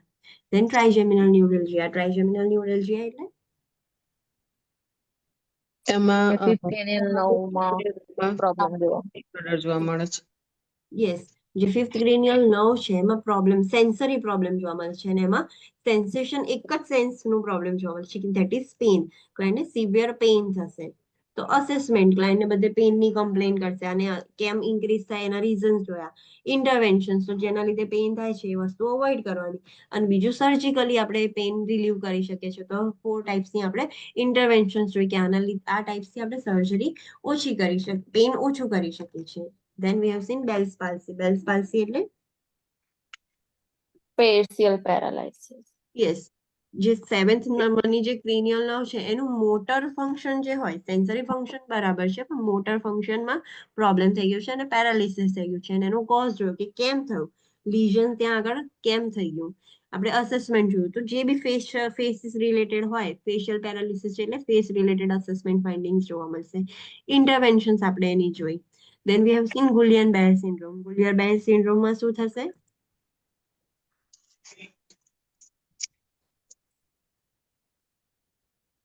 Guillain-Barré syndrome માં શું થાય? ક્લાયન્ટને કશુંક બેક્ટેરિયલ કે વાયરલ ઇન્ફેક્શન થયું, પછી શું થયું? એમાં આપણી બોડી એમાં ઇમ્યુનિટી ઓવર રિએક્ટ કરી ગયું. રિએક્ટ કરે છે. હા, તો એના લીધે એ ઓવર ઓટોઇમ્યુન ડિસીઝ થઈ જાય. યસ, ન્યુરોનાઇટિસ થઈ જશે. એ ઓટો ઇમ્યુન ન્યુરોનાઇટિસ થઈ જશે. વાયરલ અને બેક્ટેરિયલ ઇન્ફેક્શન થયું બોડીમાં, મેજરલી અપર રેસ્પિરેટરી અને જીઆઈ સિસ્ટમ એટલે કે ગેસ્ટ્રોએન્ટેરાઇટિસ, ત્યાં આગળ ઇન્ફેક્શન થયું હતું એટલે આપણી બોડીએ રિએક્ટ કર્યું, પણ એ ઓટો ઇમ્યુનલી નર્વ્સને બી ડેમેજ કરવાનું સ્ટાર્ટ કરી દીધું. સો ઓટો ઇમ્યુન ન્યુરોનાઇટિસ જોવા મળ્યું કે નર્વ્સમાં બી ઇન્ફ્લામેશન થઈ ગયું. So that is Guillain Barre syndrome. અને ગુલિયન-બેર સિન્ડ્રોમ હોય તો પહેલા શું જોડે યાદ રાખવાનું? Respiratory failure. રેસ્પિરેટરી ફેલિયર, એ ખાસ યાદ રાખવાનું. પછી આપણે અસેસમેન્ટ ફાઇન્ડિંગ જોયું હતું કે હવે નર્વ્સ જ ડેમેજ થયું છે, નર્વ્સમાં જ ઇન્ફ્લામેશન છે, જે ક્રેનિયલ અને પેરિફેરલ નર્વ્સ, તો એના રિલેટેડ અસેસમેન્ટ ફાઇન્ડિંગ આપણે જોયું હતું. ઇન્ટરવેન્શન્સ જોયા હતા કે ઇન્ટરવેન્શન્સ આપણે સિમ્પટોમેટિક ટ્રીટમેન્ટ આપી શકીશું અને રેસ્પિરેટરીનું આપણે ખાસ ધ્યાન રાખવાનું, તો એ બધા ઇન્ટરવેન્શન્સ જોયા હતા. Then we have seen amyotrophic lateral sclerosis. Amyotrophic lateral sclerosis means એમાં શું થશે? આખા બોડીનું જે મોટર સિસ્ટમ જે કંટ્રોલ કરે છે, એટલે કે જે મોટર ન્યુરોન્સ છે આખા બોડીના, એ અફેક્ટ થઈ જશે. ક્લાયન્ટના કોઈ બી પોર્શનનું મોટર ફંક્શન નહીં થાય, પણ હા, એ ખાલી મોટર ફંક્શન જ ઓલ્ટર કરે છે. સેન્સરી, ઓટો ઇમ્યુન, પછી મેન્ટલ સ્ટેટસ, એ બધું જ સ્ટેબલ રહે છે ક્લાયન્ટનું. અને એ જે મોટર ફંક્શન છે એટલી હદ સુધી ડેવલપ થઈ જશે કે ક્લાયન્ટને ટેટ્રાપ્લેજિયા થઈ જશે, એટલે 4 લિમ્સ પેરેલાઇઝ થઈ જશે અને ફ્લેસિડ પેરાલિસિસ થશે, એટલે હલશે બી નહીં, બિલકુલ બી નહીં. અને પેરાલિસિસ થશે એટલે ધીરે ધીરે એટ્રોફી થઈ જશે ક્લાયન્ટને. અને આનું લાસ્ટ શોર્ટ શું છે? પછી એ થશે, પછી રેસ્પિરેટરી પર જશે. હવે રેસ્પિરેટરી બી પેરાલિસિસ થઈ જશે, તો અલ્ટિમેટલી ડેથ થઈ જશે ક્લાયન્ટની. અને કોઈ ક્યોર નથી, બસ સિમ્પટોમેટિક ટ્રીટમેન્ટ આપી શકીએ છીએ. આપણે અસેસમેન્ટ જોયું, એના ઇન્ટરવેન્શન્સ જોયા. Then we have seen encephalitis. Encephalitis means Inflammation of the brain, meninges. yes, બ્રેનમાં, આખા બ્રેનમાં ઇન્ફ્લામેશન થઈ જાય અને સમટાઈમ્સ મેનિન્જીસ બી ઇન્વોલ્વ થઈ જાય છે. એમાં તો આખા બ્રેનમાં ઇન્ફ્લામેશન થાય ને એન્સેફેલાઇટિસ કહેવાય. કેવી રીતે ટ્રાન્સમિટ થાય છે એ? બેક્ટેરિયલ ઓર વાયરલ. એ તો એનો કોઝેટિવ એજન્ટ છે. બેક્ટેરિયા અને વાયરસ કોઝેટિવ એજન્ટ છે. ટ્રાન્સમિશન શેનાથી થાય છે? mosquito bite or tick. મોસ્કીટોથી. યસ, કે વાયરસ, એ જે બી વાયરસ બેક્ટેરિયા છે, જેમ કે અર્બો વાયરસ એનો મેઇન પોઝિટિવ એજન્ટ છે, તો બેક્ટેરિયા મોસ્કીટોની અંદર હોય, મોસ્કીટો બાઇટ કરે તો થઈ શકે છે. અને બીજું કે બીજા કોઈ આ વાયરસના બધા ઇન્ફેક્શન થયા હોય તો એ ઇન્ફેક્શનના લીધે બી ક્લાયન્ટને એન્સેફેલાઇટિસ થઈ શકે છે. એ વાયરસ, એ બેક્ટેરિયા બ્રેન સુધી જતું રહે તો એન્સેફેલાઇટિસ કરી દે. આપણે અસેસમેન્ટ ફાઇન્ડિંગ જોયું હતું કે બ્રેનમાં ઇન્ફેક્શન થાય તો શું અસેસમેન્ટ ફાઇન્ડિંગ્સ જોવા મળે. ઇન્ટરવેન્શન્સ આપણે જોયા એના. Then we have seen West Nile virus infection. What do you mean by West Nile virus infection? A mosquito બાઇટના કરવાથી થાય છે. મોસ્કીટો અગર કોઈ બળમાંથી ફીડ કરીને આવ્યું હોય તો એમાંથી હ્યુમનમાં આવે. પછી હ્યુમનમાં ફીડ કરે તો હ્યુમનમાં જોવા મળે. એ આખા સેન્ટ્રલ નર્વસ સિસ્ટમને અફેક્ટ કરશે વેસ્ટ નાઇલ વાયરસ. અને એનો એ પણ મોસ્કીટોથી જ સ્પ્રેડ થાય છે ને એની કોઈ જ ટ્રીટમેન્ટ નથી. સો બેટર છે કે આપણે પ્રિવેન્ટ કરીએ. એને ટ્રીટ નથી કરી શકવાના આપણે. એના સિમ્ટમ્સ જોયા. પ્રિવેન્શન શું? તો મોસ્કીટો બાઇટ પ્રિવેન્ટ કરવાનું. જે રીતે તમારે પ્રિવેન્ટ કરવું હોય, બ્રીડિંગ ના થવા દેશો, ઇવનિંગ અને મોર્નિંગમાં આઉટડોર ના જશો, આઉટડોર જાવ તો ફૂલ સ્લીવ ન પહેરો, મોસ્કીટો રિપેલેન્ટ્સ યુઝ કરો, તો that is the prevention. Next we have scene meningitis. Meningitis એટલે ઇન્ફ્લામેશન ઓફ ધ મેનિન્જીસ અને એરેક્નોડ એન્ડ પાયામેટર પણ અફેક્ટ થાય છે, બ્રેન અને સ્પાઇનલ કોર્ડ પણ. યસ, એમાં બ્રેન, યસ, એમાં બી મેનિન્જીસ છે એટલા માટે. સો મેનિન્જીસના નીચે જે બ્રેન છે એમાં ઇન્ફેક્શન થશે. હા, થશે એમાં. ના તો ખાલી મેનિન્જીસમાં થશે. મેનિન્જીસ અને બ્રેન બંનેમાં ઇન્ફેક્શન થાય તો એને શું કહેવાય? encephalitis. એન્સેફેલાઇટિસ. આમાં ખાલી મેનિન્જીસ જ અફેક્ટેડ થાય છે. જે બ્રેનનું મેનિન્જીસ છે અને જે સ્પાઇનલ કોર્ડનું મેનિન્જીસ છે એમાં અફેક્ટ થાય છે. Not in the brain and spinal cord. Okay, ખાલી મેનિન્જીસ લેયર ઇન્ફેક્શન થઈ જાય છે એમાં. So that is meningitis. આપણે એનું ટ્રાન્સમિશન જોયું કે એ કેવી રીતે ટ્રાન્સમિટ થાય છે. મેનિન્જાઇટિસ ડ્રોપલેટ સ્પ્રેડથી ટ્રાન્સમિટ થાય છે અને જે બહુ જ ક્રાઉડેડ એન્વાયરમેન્ટમાં રહેતા હોય બધા, તો એમને બહુ જલ્દી થઈ જાય. અસેસમેન્ટ આપણે એનું જોયું અને એના ઇન્ટરવેન્શન્સ જોયા કે એ કેવી રીતે આપણે ટ્રીટ કરી શકીએ છીએ meningitis. Any doubt in this? No ma'am. Okay, so see you tomorrow at 9 AM. કાલે આપણે નવો ચેપ્ટર સ્ટાર્ટ કરીશું. Okay ma'am, thank you. Thank you. Thank you, ma'am. Thank you, ma'am. Thank you.